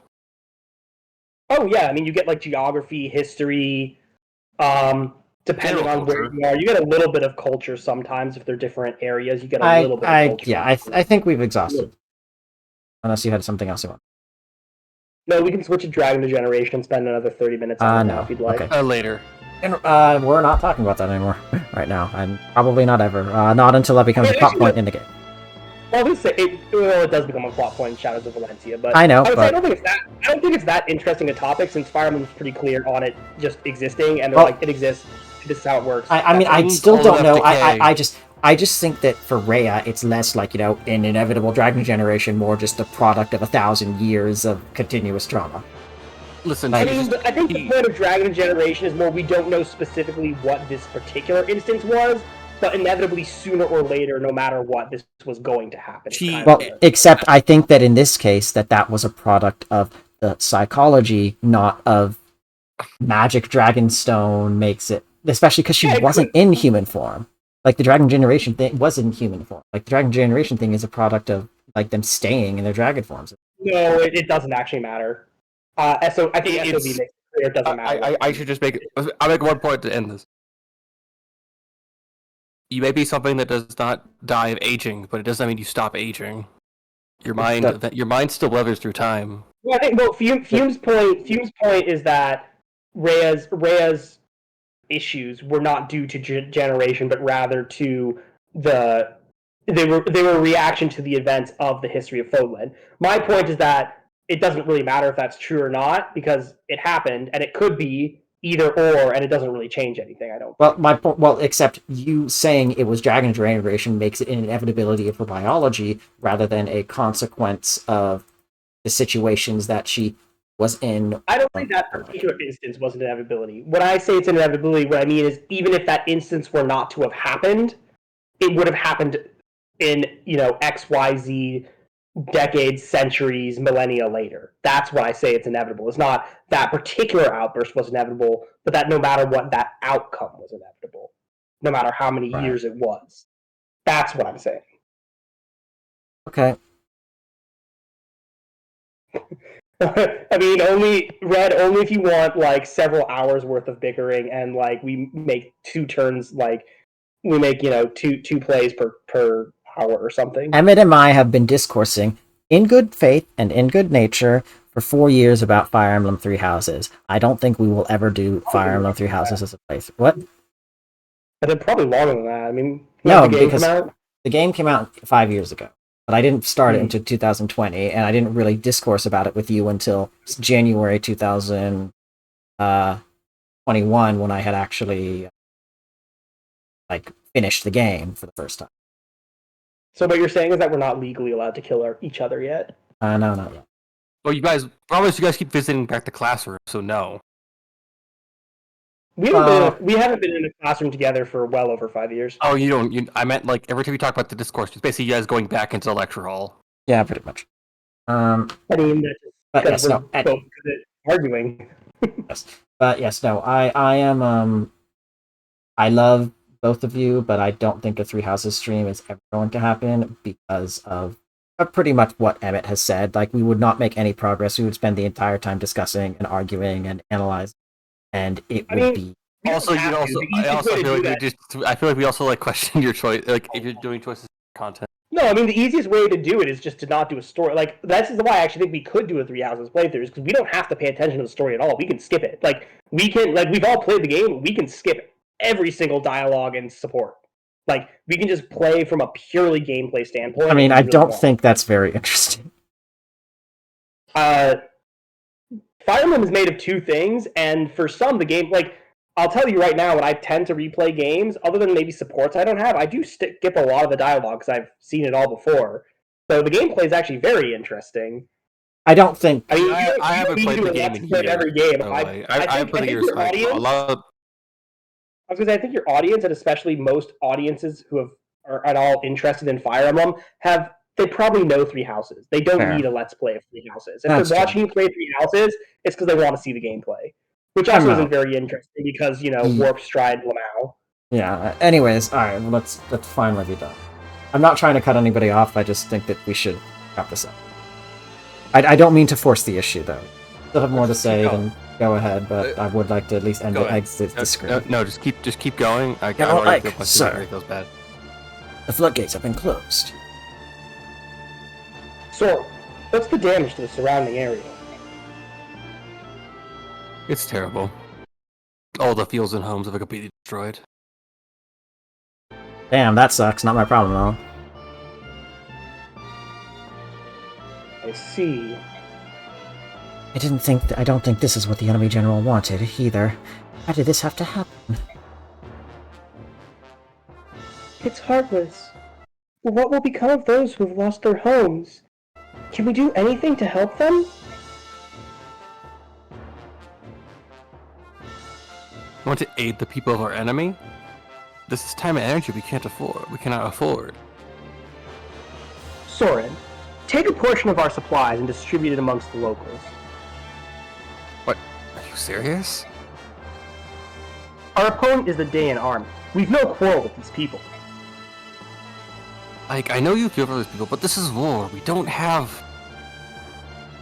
I know, but this will help us in 5 years. Actually, it won't, because they're going to ignore this part, but don't worry about that. I don't know what it will accomplish, Soren, but moving on without lifting a finger is something I cannot do.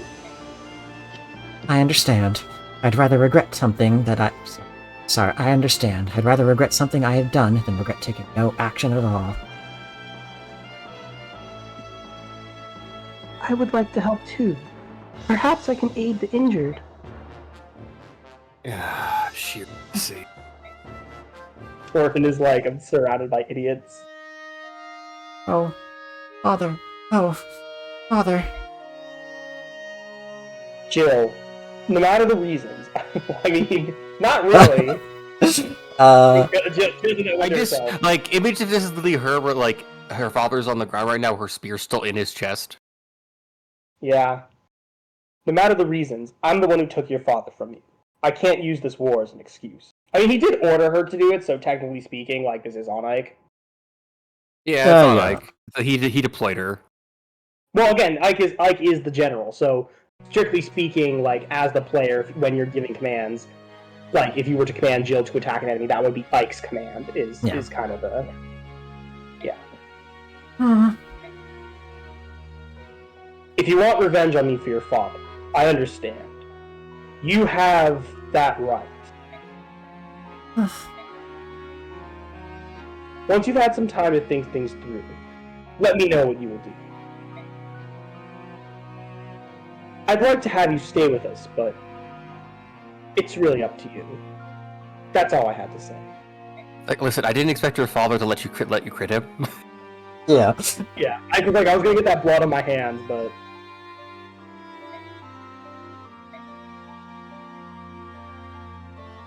I imagine being crit as being like he just lets her actually stab him because he didn't want to kill her. yeah. I mean that it's also possible he let her win because he didn't want to kill his own daughter, and also again he kind of knew they had lost. 1, 2, 3, 4, 5 in all. We're lucky to have that many. Yes, General, we are lucky to have that many fingers. It has allowed the human species to, grasp things in fashions heretofore. Don't let me make it 4. Yeah, 4. We're lucky to have that many. Captain Har, what are we supposed to do now? General Shiharam is dead, and our homes are gone. What are we to do with our families? What do you want to do? We've lost any right we had to stay here, so that leaves Benyan or Crimea.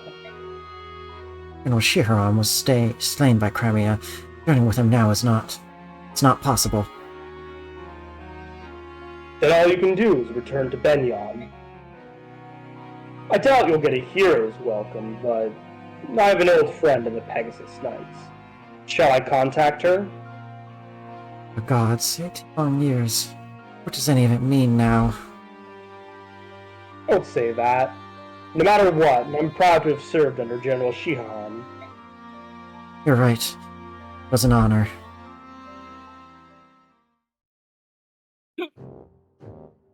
And then I'm the getting the silly impression that no one music. assumed, everyone assumed Crimea killed them because I assume none of them really knew that like Crimea was just going like they only fought them because they were in the way.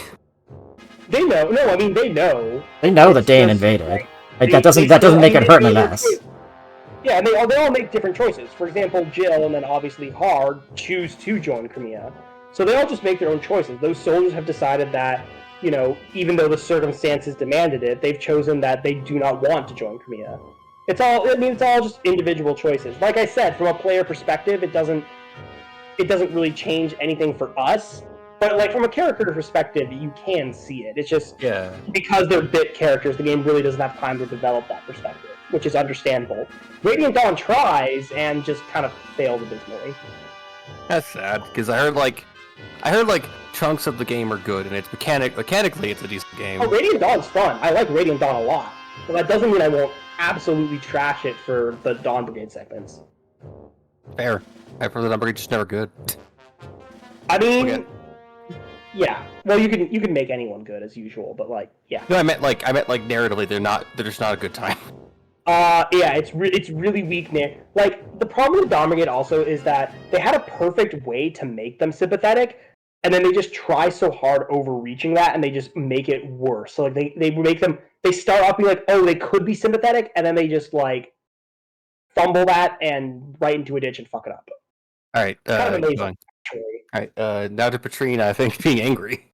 I am Patrine. Well, yeah. I believe you're Enna, too. I believe I'm both of these characters, yes. We haven't heard Enna in a long time. Enna, Anyways. I haven't heard that name in a long time. Well, that's that. We gained some time by flooding the river, but won't hold them for long. I know that. Like the decisive battle will be fought near the capital.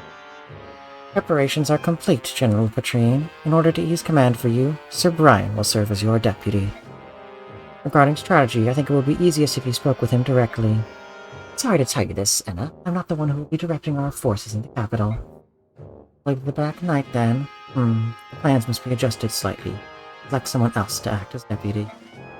No, not him either. His Majesty wishes you to direct the defenses, Enna. Me. I am to take command of the army. That's right. You're moving up in the world, General. Huh? It's too much for me. I must confirm this with the king. What a rare sight this is. I've never seen you so flustered. Listen, if you wish to meet with his Majesty, you must fulfill your duties. He's ordered there be no communications until that time. I'm a bit late. Well, if it isn't the big Black Knight. It's been such a long time. I love it when the guy is always fucking huge. I was like, Katrina, I know you're a bit of a mad dog, but like, pick your fucking battles. Like, come on. Black Knight would fucking drop you. Like, I mean, seriously. The guy is like stronger than I think the actual king. He's like the strongest guy in the nation or something. Like, up to, like The Black Knight is by far one of the strongest, like just straight up one of the strongest units in the game. He's pretty fucking correct. Like stat wise, skill Mostly wise, because the armor. Is it also because the armor's magic? That's not. Don't talk. Yeah. Well, he's already said it's magic. He's mentioned that before. He mentioned it to Ike when Ike was like hitting him, and he's like, "You fucking idiot." Yeah, no, I mean he's up there. Like as far as just combatants in all of Tellius goes, he's actually just up there. Gameplay wise, again, it's a bit hard to translate because this game does a really poor job of it because this game makes him too good, so it's RNG. And Radiant Dawn is like, but what if you had a hammer? I guess I just think it's the Black Knight. It's like he's a guy basically in a medieval power suit. This is Radiant. This is what happens when you play Radiant Dawn.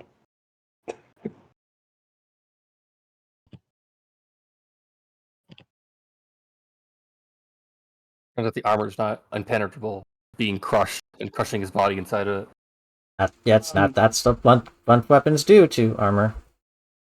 Yeah, I mean, yeah, you'll see what happens in Radiant Dawn. But anyway, back to Path of Radiance. Back. You're always so very busy, aren't you? Here one day, there the next. Your secret maneuvers are. They are proof of the trust His Majesty has placed in me. Anna, go to the East Gate. Have a visitor. Very well. Is it the worm? Did he bring it with him? It appears so. He insists that he give it directly over to Anna, well... As long as it is ours, it makes no difference. When Anna returns, you will be the one to take it directly to the king. Show care that it is not unwrapped on the way there. That could be unfortunate. The fire rises. I don't need to be told. I don't need to be told that. More importantly, what will you do now? Me? I will. Not tell the player. Fucking rude. Huh? Have you been well? Where is Laren's medallion? Where is Laren's medallion? Right here. Take it, please. Feels so heavy. Not all the wrapping, either. The chaotic energy of an evil god? So, you can now return to King Ashnard's side, can you not? No, not yet. What do you mean? I've been entrusted with the defense of the capital. I must face the Crimean army. No! Thank you. You've done so much for me. But now, it's enough. Please, reclaim your freedom. There's no need for you to follow Dayan's orders any longer. And you? You mean to die? No. I cannot retreat. Even if I have to slaughter the entire Crimean army, I will return to him. Yet he thinks nothing of you. That matters not. The only place I belong is at his side. I will most likely never see you again. I will pray for your eternal happiness. Anna, wait. Are we in like a love V here? No. It's all deliberately mysterious, but it will get sorted out later. There's a lot of complicated relationships at play that I cannot at all describe without spoiling. I thought she's referring to the king, but I assume it's something else. Don't.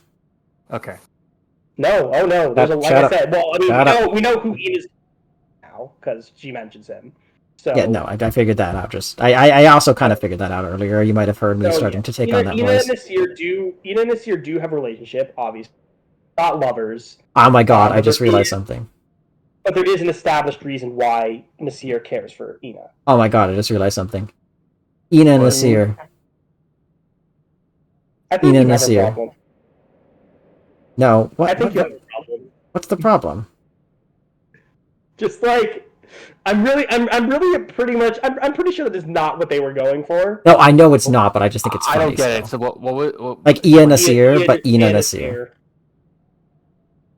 I don't get it. Do you not know about Ian Nasir, the most trustworthy copper merchant in the entirety of Sumeria? Oh! Yeah, we've been making... okay, that guy. Literally the guy with the oldest tablets. Okay. Yes. Yeah, no. So there's a ship that, quite frankly, doesn't really get wrapped up for quite some time. Yes, So anyway, have fun let's see. guessing. Forget about me. That is my final request. Farewell, Nasir. Anna. To me, at least it's like they're related. Or Gee. I wonder why. Anyways. That's for me to know and you to find out. Anyways, don't. Okay. I don't remember. Well, I don't trust you to not accidentally say something. So, just say nothing, please. I mean, During I don't know. During the battle for Tal Riga, Ike and the rest of his company come to a bleak realization. Wherever the Crimean army marches, the land becomes a battlefield. The damage is immense. How did you just realize that wherever your army goes and fights, it becomes a battlefield? Like, are you guys okay? I think it's more the fact that all of the land becomes uncoverable, because in most cases before this, it hasn't never been this severe of damage. Well, it just been a battlefield. I mean, I think what they mean more is that, like, they didn't quite get, because they were mostly fighting skirmishes and not like an organized like war. That Like actual sieges and shit. Let me finish. That like part of this is like the total destruction of certain landscapes. I mean, I guess the most you could say is that up until this point, Ike has been a mercenary company and not actually leading an army. And now, despite the fact that the battles haven't changed due to... I've got out. See, gone for you too? Yeah, he's not here. I don't hear him at all.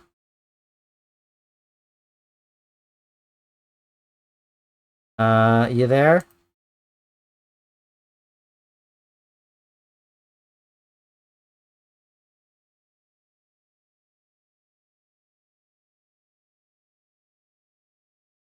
Met?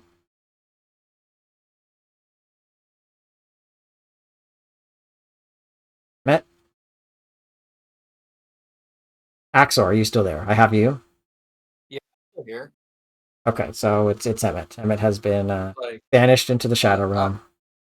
uh, We'll be done soon, don't worry.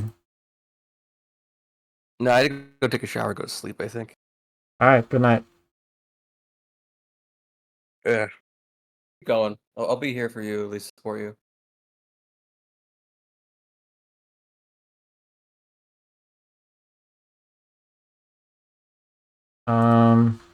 Alright, Emmet's internet has gone kerplooey, so I think we're gonna just continue without him.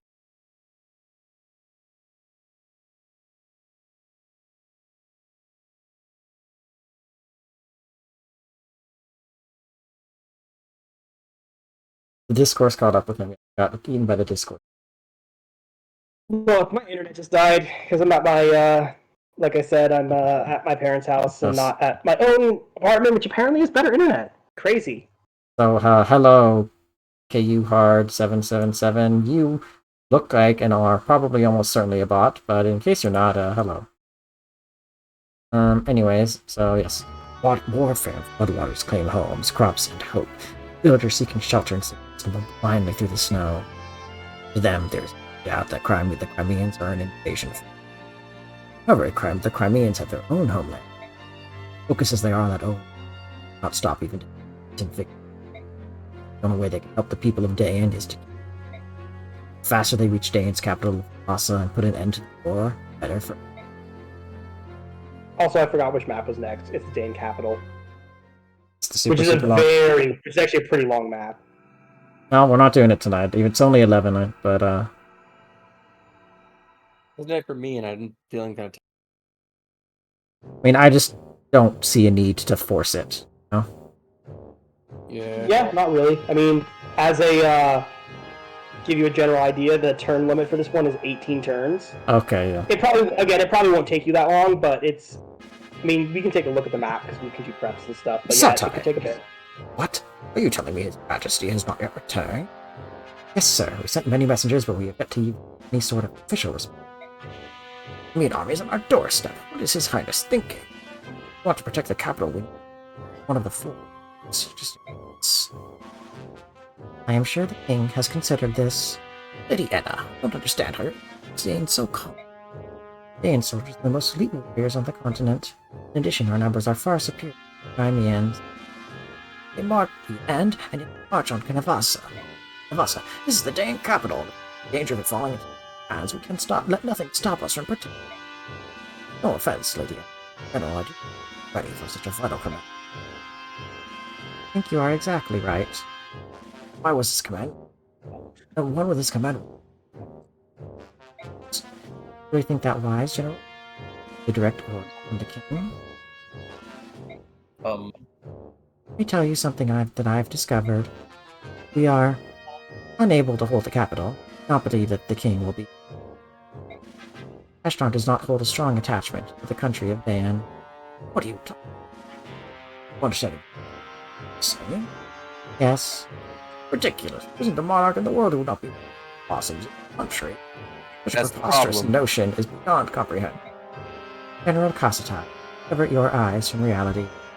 Reality? What reality is that? Tell me, why did the king suddenly order the invasion of Crimea? Sanctions for that nation choosing to ally itself with those subhuman. On the surface, that would seem to be so, but doesn't the action strike you as odd? To apply sanctions properly, it would be necessary to speak with Banyan first. Banyan is the suzerain state, and Crimea answers to her. We needed Banyan's leave to make a formal declaration of war. Diane's disregard for that process made us a pariah in the eyes of our neighbors and opened us to attack from all sides. And yet, not only did the king not do this, but he chose to invade without warning. It was the worst possible. Were you trying to say something, Max? Or I'm sorry for just talking over. I was gonna say it's like him having no respect for his country is kind of the problem inherently, because it's like, why do you think he's willing to like amass all these armies and make like his 4 generals to basically have people that like split his army entirely and most of his population entirely into 4 different ways, so they'd all openly die separately while causing as much damage to the other countries as possible? I mean, Ashtar has a goal, but it's definitely not a goal that you're supposed to know as the player right now. Yes. It was the worst I possible... mean, right now, pretty much only the Black Knight and Ashtar know it. It was the worst possible strike. Furthermore, once the king conquered Crimea through strength of arms, he seized the castle and set up residence, and now he uses it as a stepping stone for an invasion of Gallia. It means the king's goal was never to apply sanctions, or even to defeat. If Ashtar moves against Gallia, it's easy to envision Phoenicis, Ilvas, and Goldoa joining the conflict. If that happens, Baynal will be forced to ally with itself with Daean, rather than side with the subhumans. Look where that leads us. A continent and world in war. Is that not the true desire of the king? Brief question. Yes? Are elves a thing in this world? No. I would know. I think it's just Lagoon. What is Kasir Enya? I'm pretty sure... You'll find out. That's for me to know and you to find out. I mean, they have the same symbol on their head as Soren, so I assume it's connected. Don't tell me, though. It's Nope. I mean, you're about to find out. Like, literally, in, like, I would say a minute, you're about to find out what it means for Enna and Nasir. But Soren is different. Okay, then don't tell me yet. But they are related. If you consider it that, you begin to make sense. Yet, to accomplish that, since the Crimea would have to be sacrificed. Madness. Let's return to the topic at hand. The king has gained himself a new castle, and I believe he considers whatever land he occupies to be his kingdom. Daean and his people are already behind him. He need not look. If the king wishes the world, he would want as much military as possible. I think even a portion of the strength he currently possesses. Okay. That doesn't matter. What's important is that we recognize the chance which Daean has been given. We must stop the Crimeans here. If we do not show the king our value, we are doomed. Make no mistake about it. Let's see. We will receive no reinforcements. We must hold nothing back. It is our only chance of survival. Yeah, that's a fucking lie. This map absolutely has reinforcements. I cannot. Why is this? She's just like brain blasting this poor fellow. Be strong. The king has provided us and the capital with one final measure. We will use it to weather this storm. However, to use it, I need you, General Kassatai. Cooperation is imperative. If you want to win, you must trust me. It's time let us go into any hope we can. General Enna, place my trust in you. I never really thought about it for like a while. They really have placed like Benyon is technically the lesser evil of the situation. Like Yes. they're neutral, but they're also actually fuckers. Yes, that's I mean, been. not really. It's kind of a similar. Honestly, this is basically Fodlan pre-Fodlan. Like, originally, both Crimea and Dayan were part of Benyon and split off, but Benyon is by far still the most powerful nation and exercises some control over them. So it's not quite Fodlan where the Kingdom and Alliance really did completely split. Although the Empire does have the most land, so it would ostensibly be the most powerful still between the three. Although Fodlan, because of the time skip and the questionable writing, makes them all equal no matter what. Yeah, that's something that is a little That's frustrating because area. the game emphasizes a Yeah. few times. Yes, Adrestia is so large, you'll never stand a chance. And I'm like, bruh, they've lost every battle. Well, no, it's just really funny because it's like you wake up from your time skip and like 3 out of the 4 routes like Adrestia has waged a brutal campaign and taken many lands, and then like you wake up in Crimson Fire, it's like, yeah, Edelgard's done nothing for 5 years, and you're like, Um, excuse me. That makes no sense. and also, You're like, damn it. It's because you and also, accidentally turned them into green units for and 5 also, years. even on the other 3 routes, like they No don't land actually changes. get that much. Like the Yeah, most they get is the it's Western another. The most they get is the Western Kingdom, and that was already basically trying to secede. Yeah, I mean that's the problem with Three Houses is again they had to sacrifice because of how they wanted the game to be.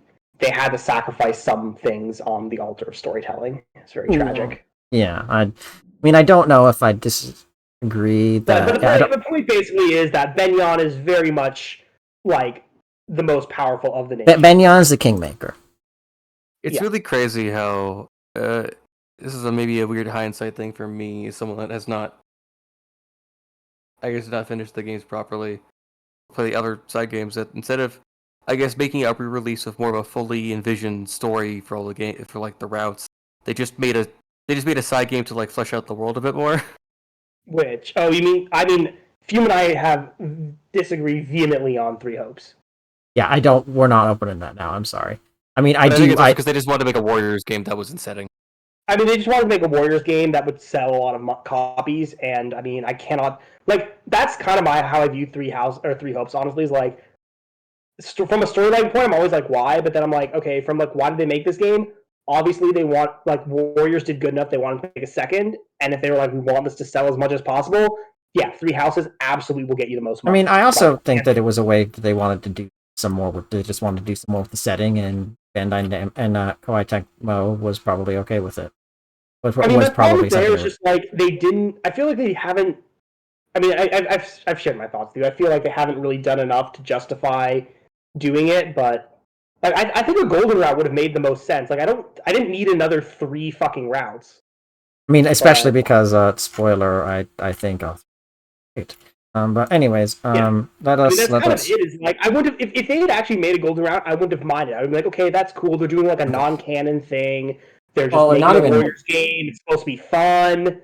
Like that makes a lot like a golden route would have been perfect for a Warriors game because it's really just it's like here's all the characters. You get to use everyone. You get to do like Warriors is again inherently a power fantasy of one unit just like fuck up fucking unga bunga-ing and like actually destroying an entire army on its own. Like that is quintessentially what a Warriors game is. Like Dynasty Warriors, like that's how it's designed. So it lends itself perfectly to like that power fantasy of like you get to recruit everyone, everything turns out well. It's a very it can because of the style of gameplay take a very different tone, and it didn't do any of that. So whoops. I mean, I don't. I think that that's just. But I do think even if you keep aside the, I think for what they were ostensibly, they It didn't didn't succeed. work. Because like what they were ostensibly trying to do is they wanted to do a version of this is a possible misunderstanding, but I remember from a developer interview like they said, I'm not going to actually say it because it's spoilers for all of the routes, but they said like they had specific goals that they wanted each house leader to pursue and meet and deal with as part of the new routes that were in some ways responses to what they weren't able to do in Three Houses.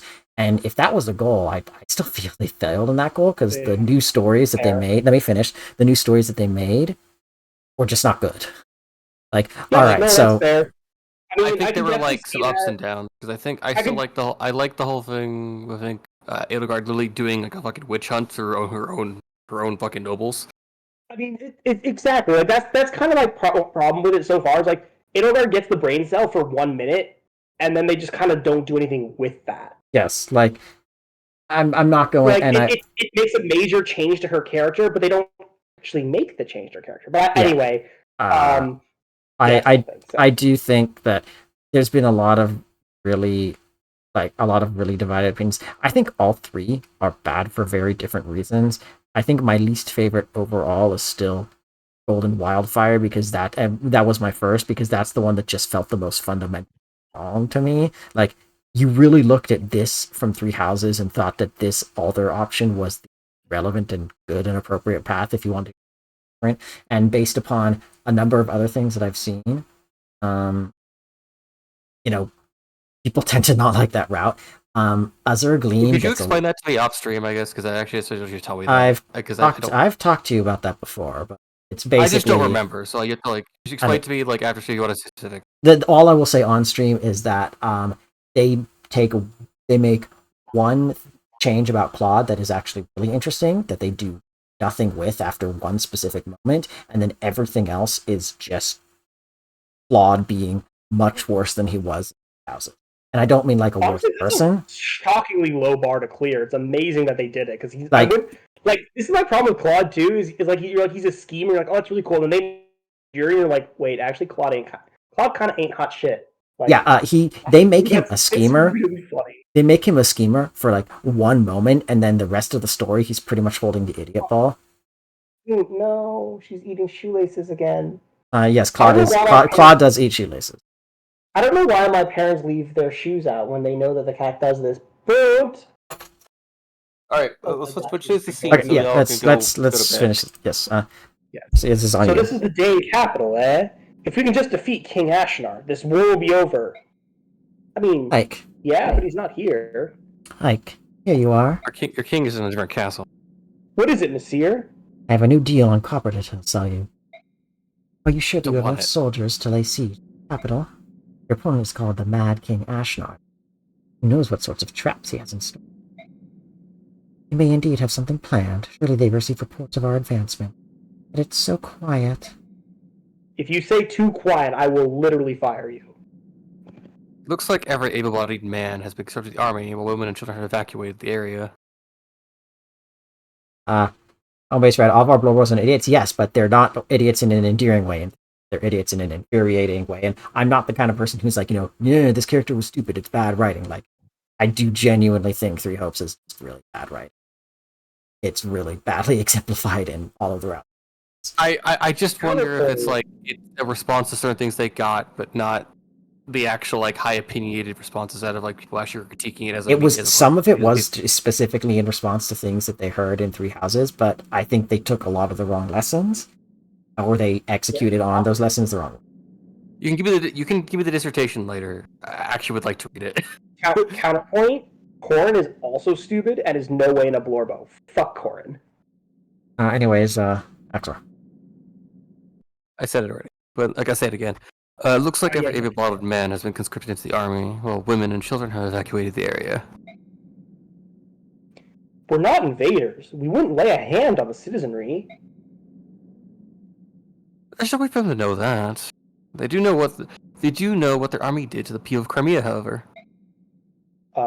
Nothing. If they fear they'll be punished for that, I'm sure they decided to err on the side of caution. No, they like that one port town was pretty specifically an exception. The Dayan army was like rampaging across the country.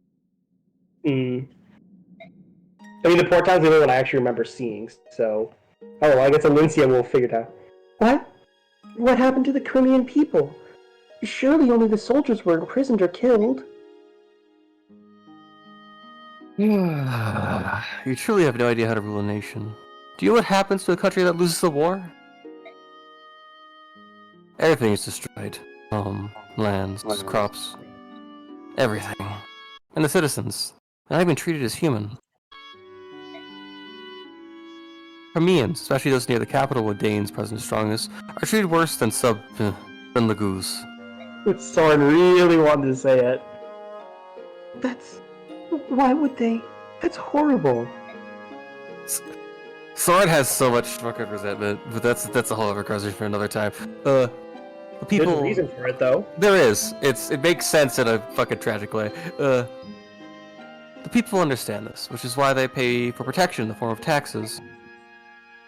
For the royals and nobles who are in charge of protecting the people, there's no greater sin than to be defeated in war. Very Ferdinand von Ayer of you. It's the ultimate betrayal of the people's trust. Lawrence Hellman Gloucester, I suppose. Yes. My two boys, my sons. I mean, love them it's so the mark much. of privilege. Those of privilege must uphold the value of it. Lawrence specifically has a lot of conversation about this exact thing, where that's really like he's very hardcore into it. He's like, well, yes, like you are a commoner, and like sucks to be you. As a noble, like, as the noble, like, you have a responsibility. It's Lawrence is a surprisingly fascinating character. He just does too good of a job of being kind of a prick, but he is fascinating. I love him so much. He is a boy of privilege, but he also believes because he's of privilege, he must it's make noblesse it actually oblige. important. It's noblesse oblige. Yeah, noblesse oblige. He believes in the right of the privilege. Well, and no, like that's responsibility of the privilege. Responsibility of the privilege, yes. He believes that those of power must use it. Yes, you've said that like 4. Sorry. Yeah. It is the ultimate betrayal of the people's trust. By the goddess, I am a fool. Soren, enough! Princess, be that as it may, the majority of people want to see the royal family restored to power. They believe that you will help them reclaim their old lives and restore peace. Now it's time for us to throw down Ashnard and drive his army from Crimean soil. You're the only one who can do that. Do you understand? Yes, I do. Ike about to put Alincia into battle. I will save the people of Crimea. This I swear. As I've said before, I won't be turned away. If there are traps, we'll just fight our way through. This war ends here. Yes, I'm with you all the way. I hope it goes as planned. I will do my best to make it so. Oh no. He's planning to sell his bad copper. Oh wow, Boyd. Ike, here's the report. Boyd only fought the most enemies because everyone else had to just split up because they were fighting together. But Boyd had an entire section of the map all to himself. Hardly surprising. Anyway, yeah, as you saw, he was in no danger, so I do very much like having Boyd just take care of all that. Although honestly, any good unit could do it. I just find it's useful to have Boyd do it because since he's not mounted, he doesn't want to go anywhere. There's only like 7 chapters left. Yeah, no, close to the end game. Mist. Ike? Are you alright? A long way, haven't we? You think we can beat King Ashnard? Of course we can. We have to. If we lose, Crimea may never be rebuilt. What are we going to do, brother? Frightened. The medallion was my... Gone. Stand. Mist. As long as I can remember. Medallion, my father died.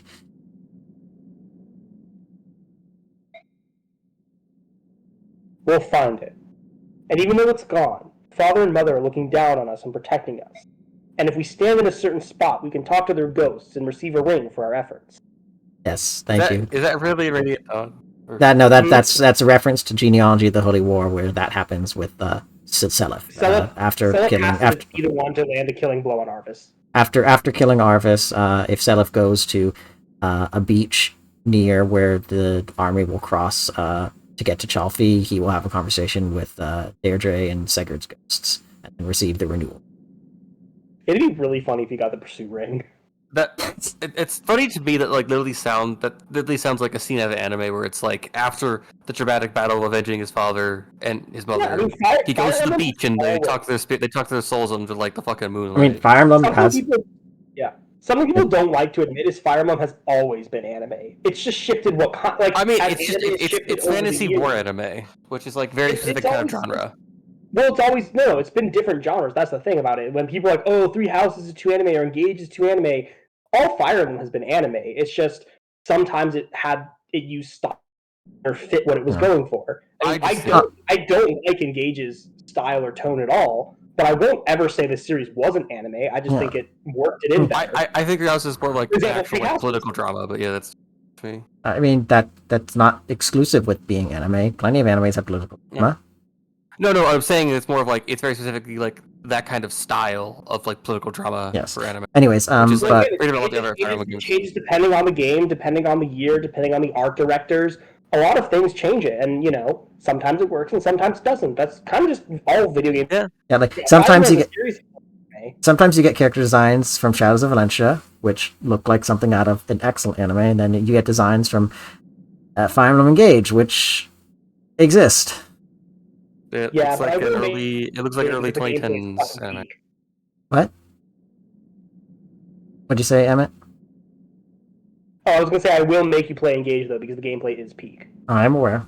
We'll play it and we will try to make the most of it. But anyways, that scene with it is actually a really fun game, and the characters are the same as every single other game in the series, which some are hit, some are missed. That's just that is literally just Fire Emblem characters in a nutshell. Some you like, some you don't. Sorry. But yes, that scene with Seliph and Sigurd and Deirdre's Ghost is actually like that. That actually, It sounds like a very one of the most powerful scenes in that game. It was, yes.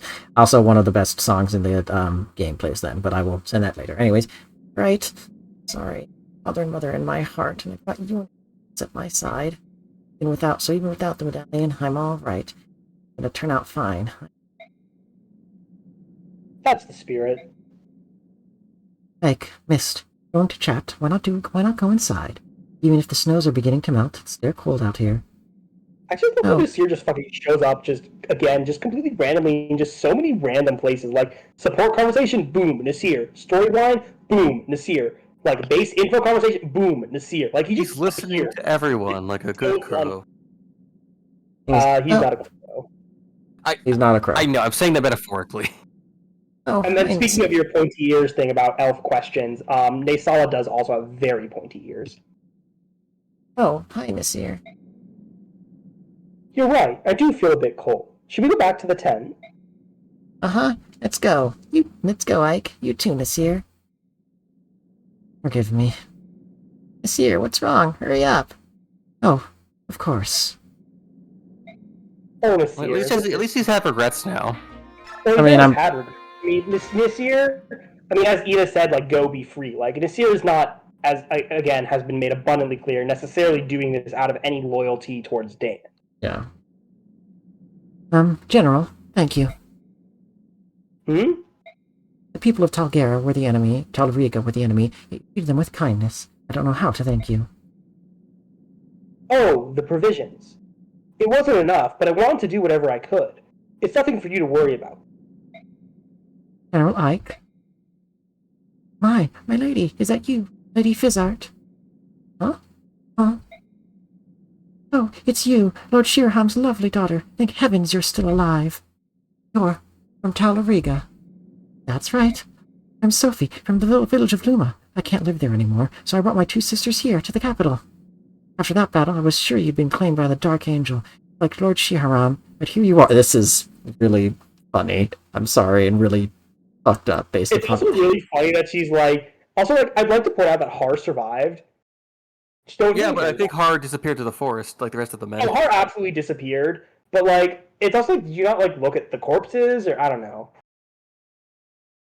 Anyway. Depending on how people died. What is the Dark Angel, again? Because, is that a day in legend?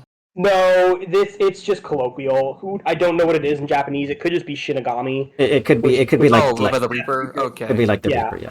My guess is that in fact, my guess actually, I don't know Japanese. My guess would be it's something along the lines of Shinigami, which is just again death spirit. So angel could have been Reaper, could have been Angel of Death. Honestly, they could have said Death Angel. That made more sense. This is presumably if anyone has played the Japanese Path of Radiance, feel free to tell me. But my guess is this is just a translation choice of a death spirit. Anyways, and this is what they felt fit the tone best. Yes. But here you are. Is this your bodyguard? Ooh, so strong. Watch out for my lady, you hear? She's Lord Shiharam's precious little girl. no one ever looks at Ike as like, yeah, this is the general of an army. Like it's like No, the guy's like he's like 16, isn't he? He might be like pretty fit for a 16-year-old boy, but he's still a 16-year-old boy. No, he's I'm actually not quite. Is he 16 or I'm 17? pretty sure. I'm pretty sure he's in his 20s in Radiant Dawn, like low 20s, but I'm pretty sure he's in his 20s in Oh, Radiant like he's Dawn, 21. which I think is only 5. So I think he's closer to 17 or 18 in Path of Radiance, but I'm He pretty is sure That he's doesn't make he is sense. he is Mist 17 in is like Path. 15. According to the wiki, he is 17 in 17. Path of Radiance, and he's 17. 20 in Radiant Dawn. Oh, 20. Oh, it's only 3 years. Okay. Anyways, How old is Mist? God Like damn, 15? fucking Torment, dude bulks up in 3 years. I think that's just the guts effect. also Mist is probably like 12, 11, 12. Mist is a child. Yeah. You keep an eye on her and don't let any of those nasty Crimeans get near her. Actually, please listen to me, milady. We understand all about those floodgates. Lord Shiharam would have never done such a thing if he had any other choice. We know it was those Crimeans that did it. Oh my god. Why, Delusion. when he wasn't on duty, Lord Shiharam and his men used to help us with the plowing and the planting.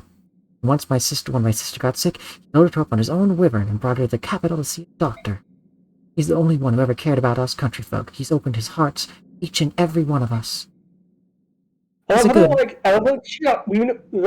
Shiharm would have done that on his own. We know it was the Crimeans. It's like, okay, but like you do know Shiharm did it then, right? Like clearly you know that.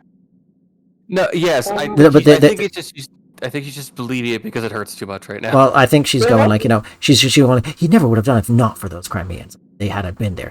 I mean, it's actually interesting. This is another thing where, again, I think the writing kind of confuses itself sometimes. Dayan is actually very military and very pragmatic. Like, we've been told that a lot of times. I actually wouldn't be surprised for the citizenry to also, like, presumably they adopt that mindset as well. I actually wouldn't be surprised for the citizenry to know that it was a Dane order, just because, again, that's kind of how the country rolls, but clearly I think is it always been like that, or has it more been like an Ashtar took over? No, it's always been like that. Cause they even mentioned how Ashtar had a lot of military prestige before. They've always prized prestige. They're not. Is it more? Does it apply less to the country folk because it's like the smaller, like the less population? I assume that's more like the actual population centers is probably more of where they apply. Because it seems like for the country folk, was it more just farmer life? Well, I mean, hard to say. I mean, like they don't. Go ahead. Yeah, go ahead. Go ahead. They don't really say too much. So it's hard to say, and it's hard to again. It's not a true meritocracy. There's definitely still rankings, and nobility plays a small role. But at least there is a high, very high prestige on military might strength, and that definitely would extend to the countryside. I mean, it's yeah, especially in a rugged northern land, you can like you can see why it would be that way.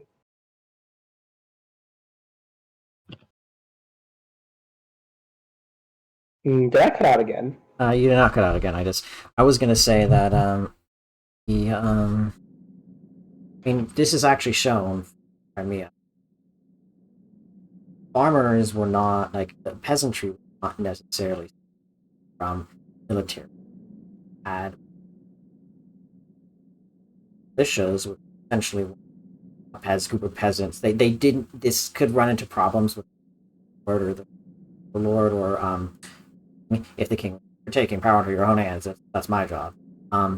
Like caught wind of it, but occasionally, for some minor degree of self-protection, hope of it, they would like arm themselves. Would often purpose farming equipment, and be like their own patrol.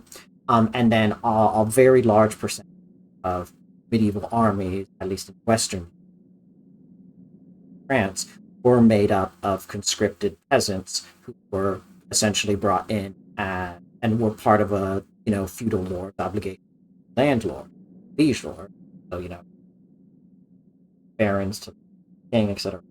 To provide men for service would often be impressed or conscripted, or otherwise recruited peasants who were mostly just infantry, pikemen, spearmen, thing. Often relatively poorly equipped. Sometimes they didn't even have farm equipment. Most of them, the better one armies did give in, but they still had minimal training. So it was less separation between military life and farming life, as in at least for the medieval mind than you might imagine. They still were mostly that by trade they were farmers, they were peasants, but they did all know and were aware of military as a practice and had some experience with it. Because the guy gets called away for a campaign to serve as an infantryman in the king's invasion of France, and then alive, and 2 years later he's farm with a little bit of extra money but not much, and doing what he's doing before. That's just the so structure. that would be Brahmin Nephany. Yeah, that would be Brahmin. I was saying that's what Brahmin Nephany are, but they're militia. They're citizen militia. They're not pressed. They're not conscripted soldiers. Conscripted peasants. That's true. This makes me think of it makes me think of like a thing in like actually like a more like feudal era like Eastern cultures where most armies are very small. They were usually mostly all like basically like a warrior caste or something similar like that. And for actually like large scale war, it was more about arming basically like the hundreds of thousands of peasantry with spears. Yes, the old and other China, like that, the China and Russia tactic. Yeah, I It mean, depends again, on the size of your nation and what you can do. yeah, I mean that's part of the reason why the And how much money you have too. Can you afford a standing army? No. Well, you only got one option then, and it's peasants. Can you afford a standing army? Well, then you might have professional soldiers in a soldier class. Kind of depends. or again, at the very least, you might be able to equip the peasants more. Right. Again, yeah, and that might be the choice that you've chosen to make instead of having an army. So yeah, there's a lot of options in history. Yeah. Anyways, let's.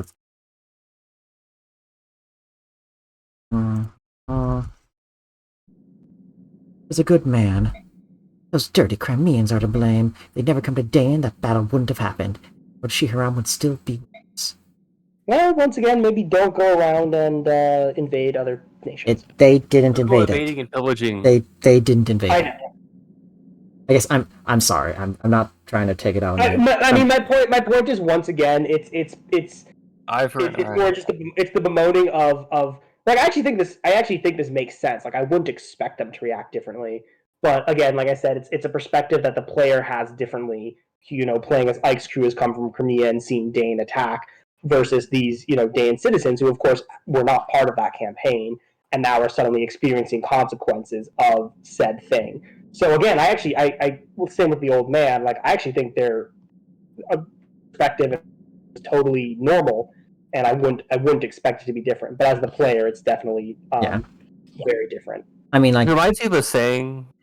Go ahead. Well, if you're gonna say eye for an eye makes the whole world blind, yes. No. Actually, it's a bit different. It's a saying I coined in a weird sense. Okay, if you coined it, it's not a saying. Okay, well, it's a saying I said to a few people, a friend of mine, a few times. Eye for an eye in a world where a doctor can give us new eyes. How blind we are only depends on how petty our revenge is. Gonna be real sense to me. That doesn't make any sense either. I feel like it would have made more sense if the endpoint was like an eye for an eye in a world where we can get more eyes. Just means people are gonna like keep seeking revenge. For like an eye for an eye in a world we can how get blind we all eyes, get only depends on how petty we all are. I mean, if you can replenish your stock of eyes, then it's not. Then it means that nothing has consequences, and you can grant us eyes, plant eyes upon our brains to cleanse our beastly idiocy. The grand lake of mud hidden now from sight. Let's say it's a world where you can resurrect the dead. With around and let's say it's feverishly. all hands off. You can just resurrect whoever you want. Yeah, if someone goes to war, there's no consequence of that. It's like no one would be mad. It's like, okay, we lost. Whoops. Well, I guess we just resurrect everyone and like. You just gotta pay all the damage for all the shit you broke. Yeah. Okay, the point is like that doesn't make sense. I'm sorry, Axel. It doesn't make any sense. Okay. Like, I understand vaguely what you're trying to get, but I think that the first part makes sense. The second part does not. There's not like a follow through. Yes, who needs eyes? We can get eyes on the inside. Grant us eyes. Plant eyes upon our brains. There, I guess that's to say, it's like, in a land where we get new eyes, mutual vengeance. Fuck. Okay, I think the line you want to go for is if. Okay, I think if consequences can easily be redressed, then people might be tempted to indulge in petty vengeance with the belief that there's not going to be a lasting consequence. I think is what you're trying to say. I just don't think the phrasing you used communicates that well at all. So I don't want to linger on this because I don't want to feel like I'm beating you. Fair enough. Eye for an eye and a lens, or the doctor can always give us eyes. Okay. Anyways. Sister, I'm hungry.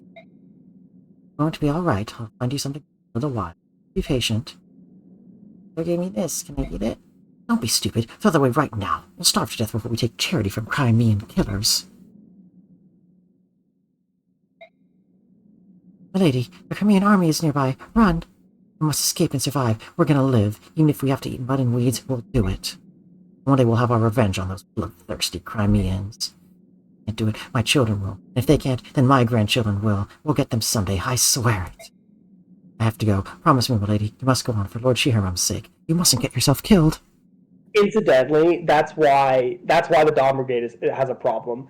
Yes, basically the premise of the Dawn Brigade and the way it starts is Benyon has occupied day. I am aware. This isn't spoiling anything. This is literally in 3 years, Benyon occupies Dane's corpse. Well, basically what happens is it's not just that. It's specifically it's mismanaged by like a douchey general. Like that's actually it. And so there's actually a great setup for Benyon is again, it's clearly mismanaged. They have an actual like pretty one-note villain who's really good in the role, oppressing Dane and killing people and doing a bunch of shit that, obviously Sanaki would not approve of. And, again, is just being all around generally kind of a dick. And it's very sympathetic. But then they're like really pissed at Crimea. And I'm like, that's the problem though. I don't think you get to be pissed at Crimea. Like, you should be pissed on as the underdogs, rightfully, because again, they're clearly the ones fucking you over immediately. But like, the fact that you still have a nation and you're not occupied again by, say, like the fact that Dayan exists, I'm like, and Alincia has no interest in ruling it is like, come on, you guys got off easy. I feel kind of the thing they should have done there is they should have had some characters in the Dawn Brigade be angry at Chimera, and then everyone else be like, why?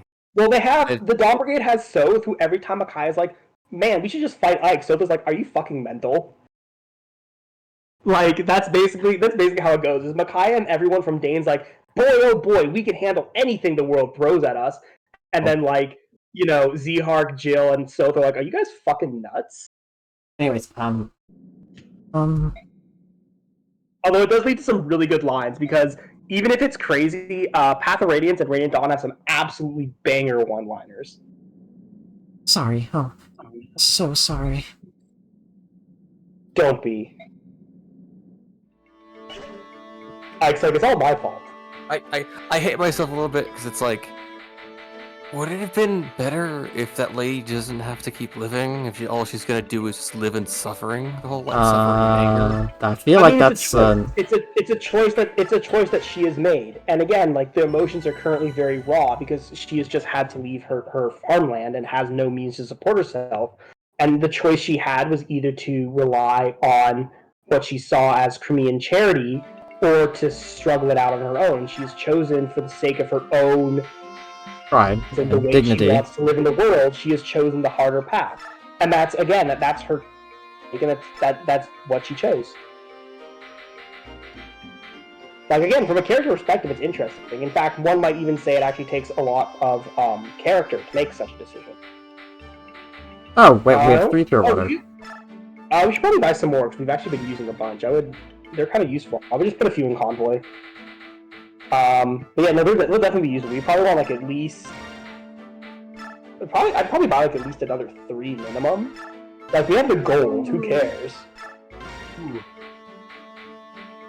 We don't really need anything else. So we have a bunch of everything.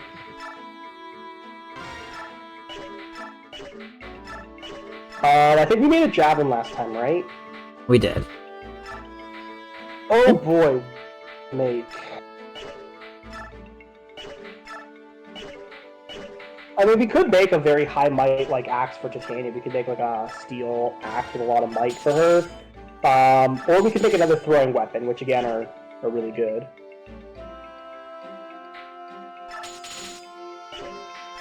I mean, there's no. Yeah. Why not? So I would definitely forge hit. Yeah, we're let's gonna do it. this last. Yeah. It's that or throwing weapon. I mean, as you've seen already, throwing weapon like forced throwing weapons are kind of a shit. All right, Axel, it's your turn. What do you want? Oh god. I mean, you could always just go Armads. Always fun. Oh, that's right. I had a good one for a hand axe, not for a steel axe though. I want to name a hand axe the leg axe because I like silly things like that. Axor, you've got an idea for an axe? I'm Otherwise, I'm doing thinking- beta Armads.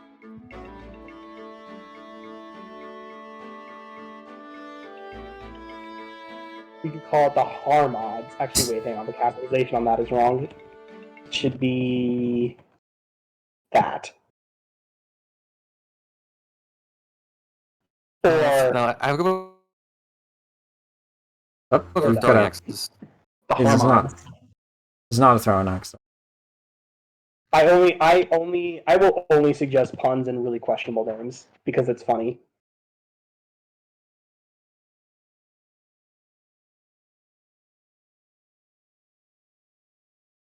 Oh, not you too, Leroy. Don't eat that.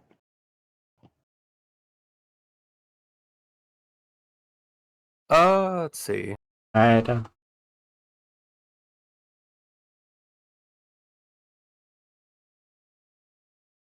Oddly enough, most axes that are famous are just called the axe of something and not actually anything named cool. okay. So, how about power shoe? Spell that, please. In chat. It's actually it's basically it's the axe of Shiva. He has an axe? Yeah, the guy is like he has like multiple different weapons. I mean, it also one of the depends if it's weapons. one of. It also depends if it's him or one of his avatars. Also, Because, he for gave this example, to a there's guy like a called, bow that Rama uses, which is technically.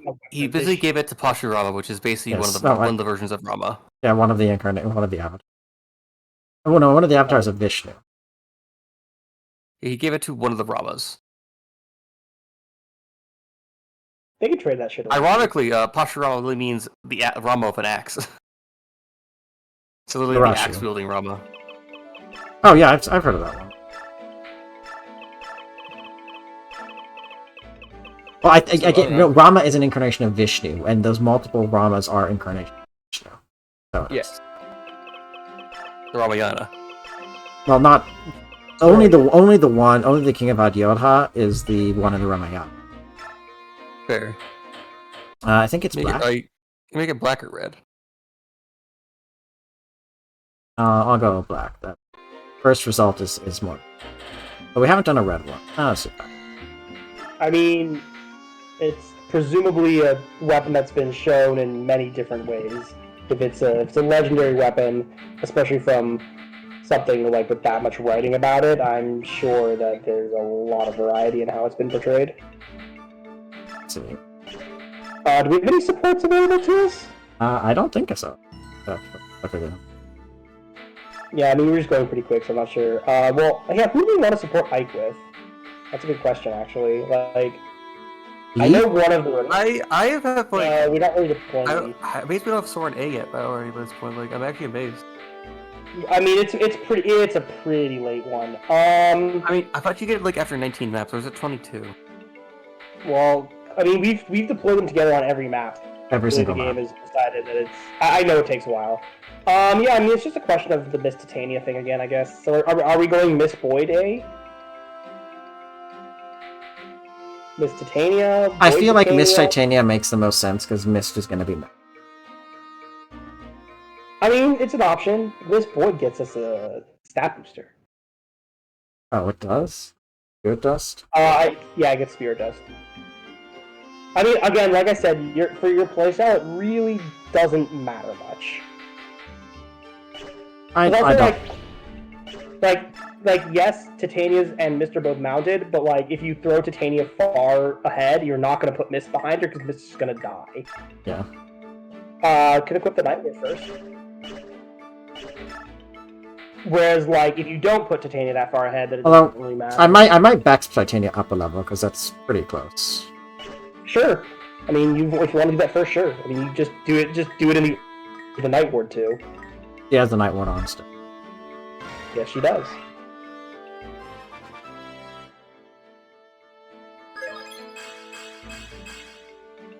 Yeah, Very good. that's I'll really take all that. we. Solid. I mean, strength speed is kind of all we want because it's all So, we can.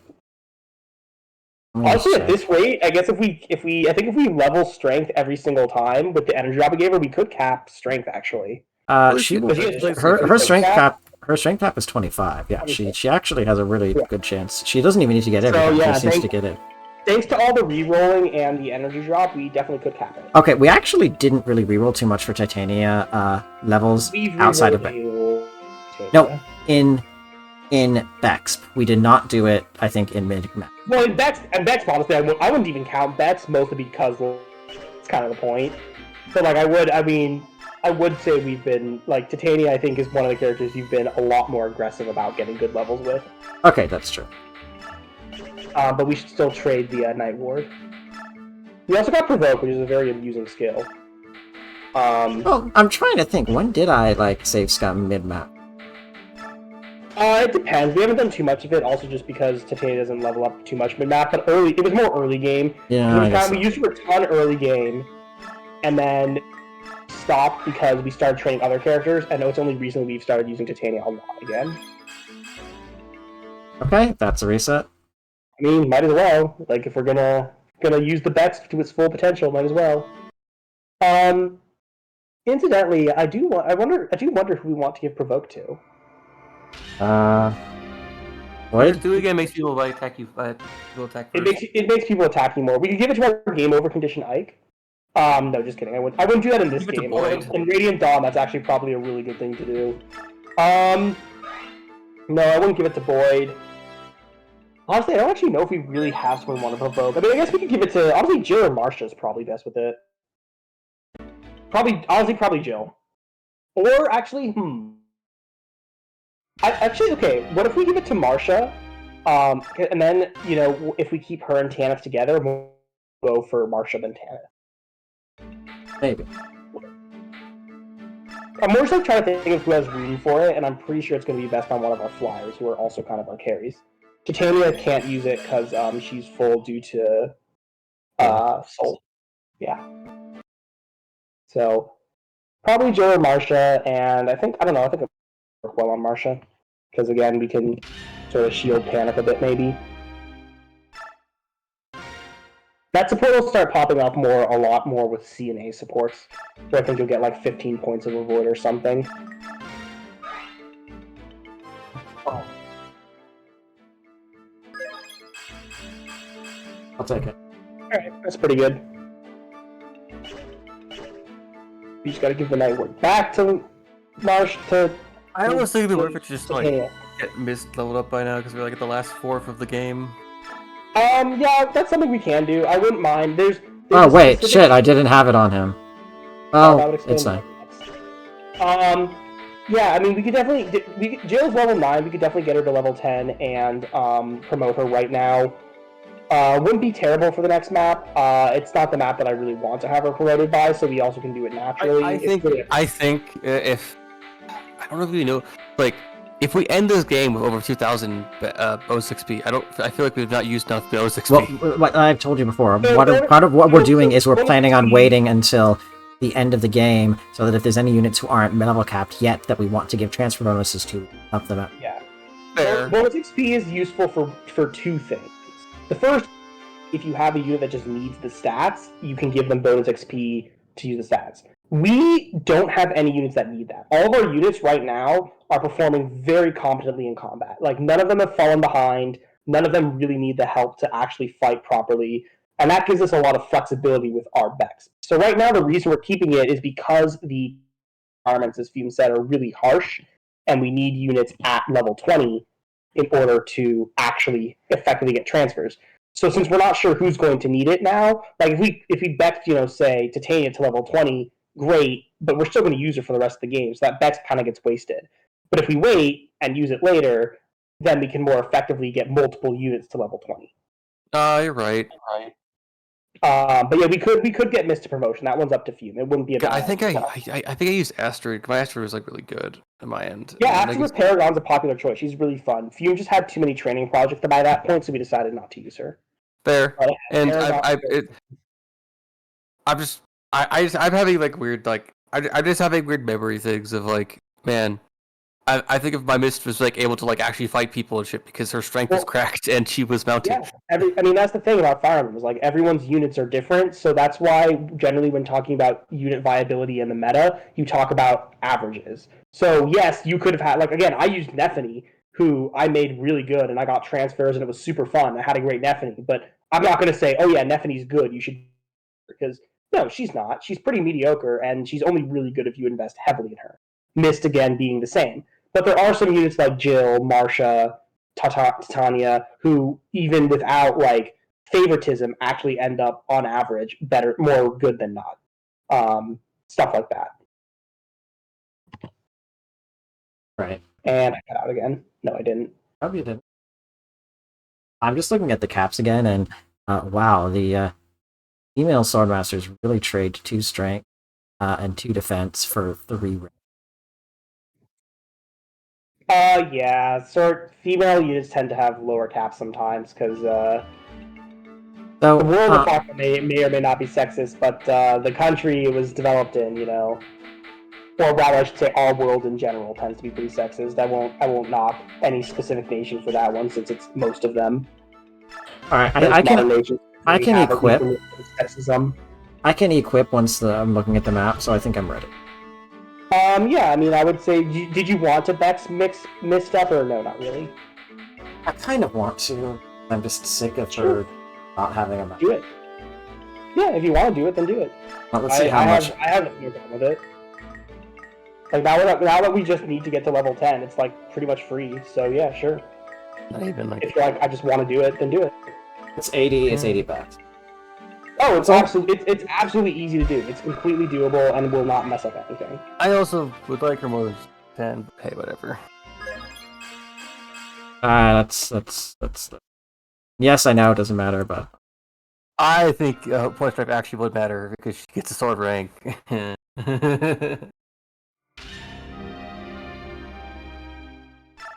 Anyway, I mean, it really doesn't matter. We have not been putting the resources or energy into making this a viable combat unit. except she's got reasonable offensive stats. She'll have after promotion, I'm hoping. Alright, I'll take that. Fine. This will not be having reasonable stats. She has 3 defense.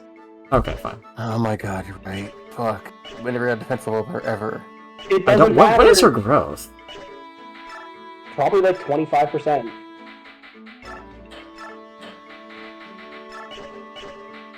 Anyway, now you get to see why she has a strength row. She's a Valkyrie, but... Are you ready for disappointment? Ready my whole life. Yeah, anyway. So, Valkyries use swords in this game. They don't get access to magic. I've been saying this all the time. I know, but Fumus kept asking why Mist has gained strength, and now I get to tell him, and it's really entertaining. Wow, that's very disappointing. He's got 15 magic and she can't use it. He's got 15 magic and she can't. Yep. So, I mean, it's entirely, it's her healing stat, but yeah. Oh wow, she got a beat ring. But she does get the same mastery skill. I believe Valkyrie gets the same mastery skill as Paladin. So I believe she actually gets Soul if we were to give it to her, which we wouldn't. I might just. What's the Sonic Sword? Is that It's B rank. Trust me, it's not worth it. I've done that before. The thing is, my Mist, I think I had actually could use it and was actually a fucking killer of that. No, again, you can use it. We have 2. We could. I've done it before. You absolutely can. I had Mist promoted through levels before Ike became a lord. That is a lot. Yeah, that's a lot of grinding. But again, like I said, that's kind of the beauty of Radiant Dawn, is if you want to use a unit, Vex makes that possible. Like, that's why this game is really fun. I just really wanted Mist to be good because she kept rolling well on her stats for me, so I just fucking wanted to keep going. again, that's a perfectly valid reason. Like again, a lot of that's why a lot of people have good experiences with like units like Amelia as well, because they're really fun. They get that dopamine high from getting high stats. Yeah, although Being said, I wouldn't encourage someone to do that unless that's actively their goal. I have been converted to bases over growth. Yeah. But I mean, I find both fun. Just depends what I'm choosing to do. In terms of a meta, yeah, I'd rather go with bases over growth. In terms of what I'm going to personally find enjoyable, depends on the mode. I definitely have raised Sophia because it amuses me, and she still sucks, but it amused me to do so. Okay, I'm gonna get started because it's getting very. Yeah, well, that's fine. Like, to be abundantly clear, I do not take an elitist stance on anything. But like, I just want to point out that there are objectively good and bad units, and I will not stop you from using a bad unit. And in fact, I'll probably encourage it because I think it's funny. But like, I just want to acknowledge that there are, in fact, Amelia. Like, there is, in fact, an actual meta. General Ike, sir, the castle gates are open. That's not good. What are they planning? It must be a trap. That was unexpected. Making a siege to be far and away to their advantage. I have no idea what they're playing at. Even so, we will not back down, right, Ike? Right. If we can't tell what they're planning, it matters not how we proceed. No. Anyways, please, no, just wrap this up. No, I just want to point out that it's absolutely not how that works. Yes, that's not how it works. Let's just fight as we go. Move out. Keep your guard up, everyone. Everyone? Why not every two?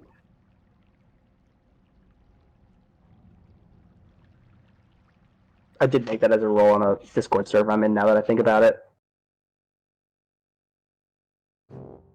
Enemy troops have entered the castle. They're moving already. Such recklessness, don't they suspect a trap? I believe they've fallen for it. Armia follows a general named Ike. Perhaps he follows no procedure. Perhaps he relies solely on instinct. I don't know if he's brave or merely... It's impossible.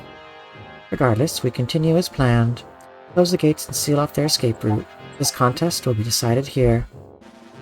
Now then, it's time for the final measure you spoke of earlier. Show us what his majesty left for us.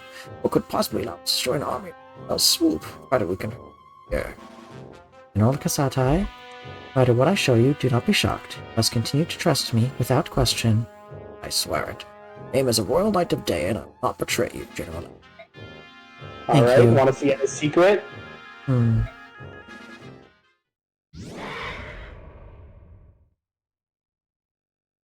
General Anna, He's a dragonkin. Yep.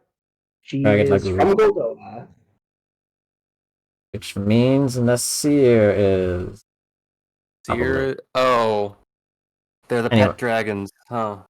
Well, I don't... I think... Let's see. I say that with sadness. No, I know. It's all so much more convoluted than you think it is. Oh god, how complicated are the fucking Lagoo's politics in the second game? General Kasatai. Well, in the second game, pretty complicated. In this game, it's not. It's not complicated. It's just you wouldn't. You wouldn't make the connection. But it's actually not complex at all. But it's just you won't guess the reason. Anyway, General Kasatai, have you forgotten your vow? No matter what happens, we will protect the capital. Yes? Yes, of course. I understand. This is His Majesty's. Why left you here? Yes. We'll win this battle. The legendary Dragon of Goldoa is on our side. It's a powerful omen. Dayan cannot lose. The Iron Dane army is indestructible. Watch the dogs of Crimea and use their skulls as goblets. Glory to Dayan! Victory to Dayan!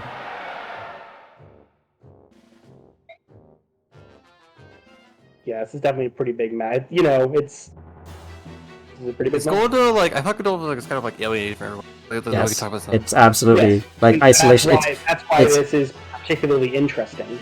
It's isolated and alien. It's isolated from the rest of the countries, even the Lagoos, to an extent. And, given Dayan's...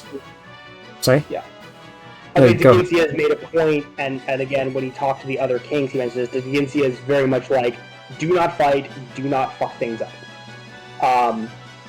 And again, the reason will be made clear later. But the Ginsia has a reason, for better or for worse, about like just not taking part in conflicts at all. So again, that makes Enna's involvement here particularly interesting to note. Sir, the gate just closed behind us. Look at it. We're trapped in this castle. Run! Run! Attack! Under attack! They're going to kill us! Stop, all of you! Get a hold of yourselves. You must not panic. No one is attacked. So, Ike! is the army fit enough in the castle? You feel like they have more enough people to fit in. Titania, where is Princess Alencia? She's fine. She's with the supply convoy. They're all under very close guard. Soren, is this the enemy trap? It could be. If so, to what end? Well, look, obviously isn't to divide our troops and reduce our fighting strength. We're all packed in here together. This is the part where, like, they just roll a bomb forward and blow it. I mean, yes, but it's like, if there's like hundreds of thousands of troops, or like thousands of troops, I feel like more than half of them would not be able to fit in the castle at once. I also feel like rolling a bomb forward is not very effective when you have mages. You can just blow it up from like a very far distance. Yes, I know. I was meteor and bolting. I was giving an example of a situation where you want all of the enemies to be tightly clumped together. But yes. I think the goal was just so like the Danes would ambush all of us and like stab us all as we die dragon fire. They soaked the floor in salt water and bolting. And Would that work? If that would work, that's a genius. Wait, soak the floor. Let's see someone try that in the next Fire Emblem game. Wait, soak the floor in salt water and do what? Hit it with a bolting. Oh, yeah. Because I the bolting is like actually like stronger than a lightning strike. It would make sense to have enough conductivity to spread through all the water. Axler, please. I really want to be done with this. What? Okay. Whatever they are planning, it appears that they want us to experience it all at the same time. Dayan must have something which they believe gives them an insurmountable advantage. Some kind of ultimate weapon. They're absolutely sure they'll win. Is that it? King Ashnard of Dayan. You'll regret underestimating him. No matter what, we must be cautious. We can spread our efforts to protect the princess, discover an elite team and head for the throne room. Everything will rest on their shoulders. You skipped one. Choose the members of this team. Care. Everything will rest on their shoulders. Business as usual, then. Understood. Yeah, this is a quite. Alright, So this is an interesting one. You might want to consider bringing both Volk and Soren. There's a lot of treasure and chests, so it honestly could. I mean, again, you'll have to protect Soren because he's weak as shit compared to Volk, who actually has some bulk. But this is definitely. I would definitely. do you mean Sothe? Sothe. You said Soren. So. Also, Soren doesn't have bulk either, but... So... What are you talking about? He's got an amazing 36 HP and 5 defense. Wait, he has less defense than Mist now. Yes. Mist has 6 defense, I believe, after they level up. God, Mist, you're so puny. I'm so sorry, girl. I mean, she's like 13, what do you expect? She's a 13-year-old who heals people with a staff. She's not going That's fair. I wish I had better evidence of it. My Mist was fucking insane. It just like. I mean, it's okay. I believe you. I believe you. I know. It's just, I keep thinking about it. It's like, damn. I think I put too much effort into Mist. Yeah, everyone's got an RNG blessed thing. Something to surpass Metal Gear. Oof! Wow, she's actually low. My Ike was also pretty much like level. Like I think hit like stack cap a bit for like. Okay, everybody's running a little low on their weapon count. Not that low considering how many units we have. I'm gonna get going. It's like I'm going to bed. I'm going to bed. An hour ago, I think. Volk still charges you for opening this, by the way. Alright, good night, everybody. Have a good evening. Thank you. I'm sorry for cutting off Axor. I'm just really tired. Yeah. Alright, see ya. I'm gonna go to bed, but like if you like, I guess. Hold on,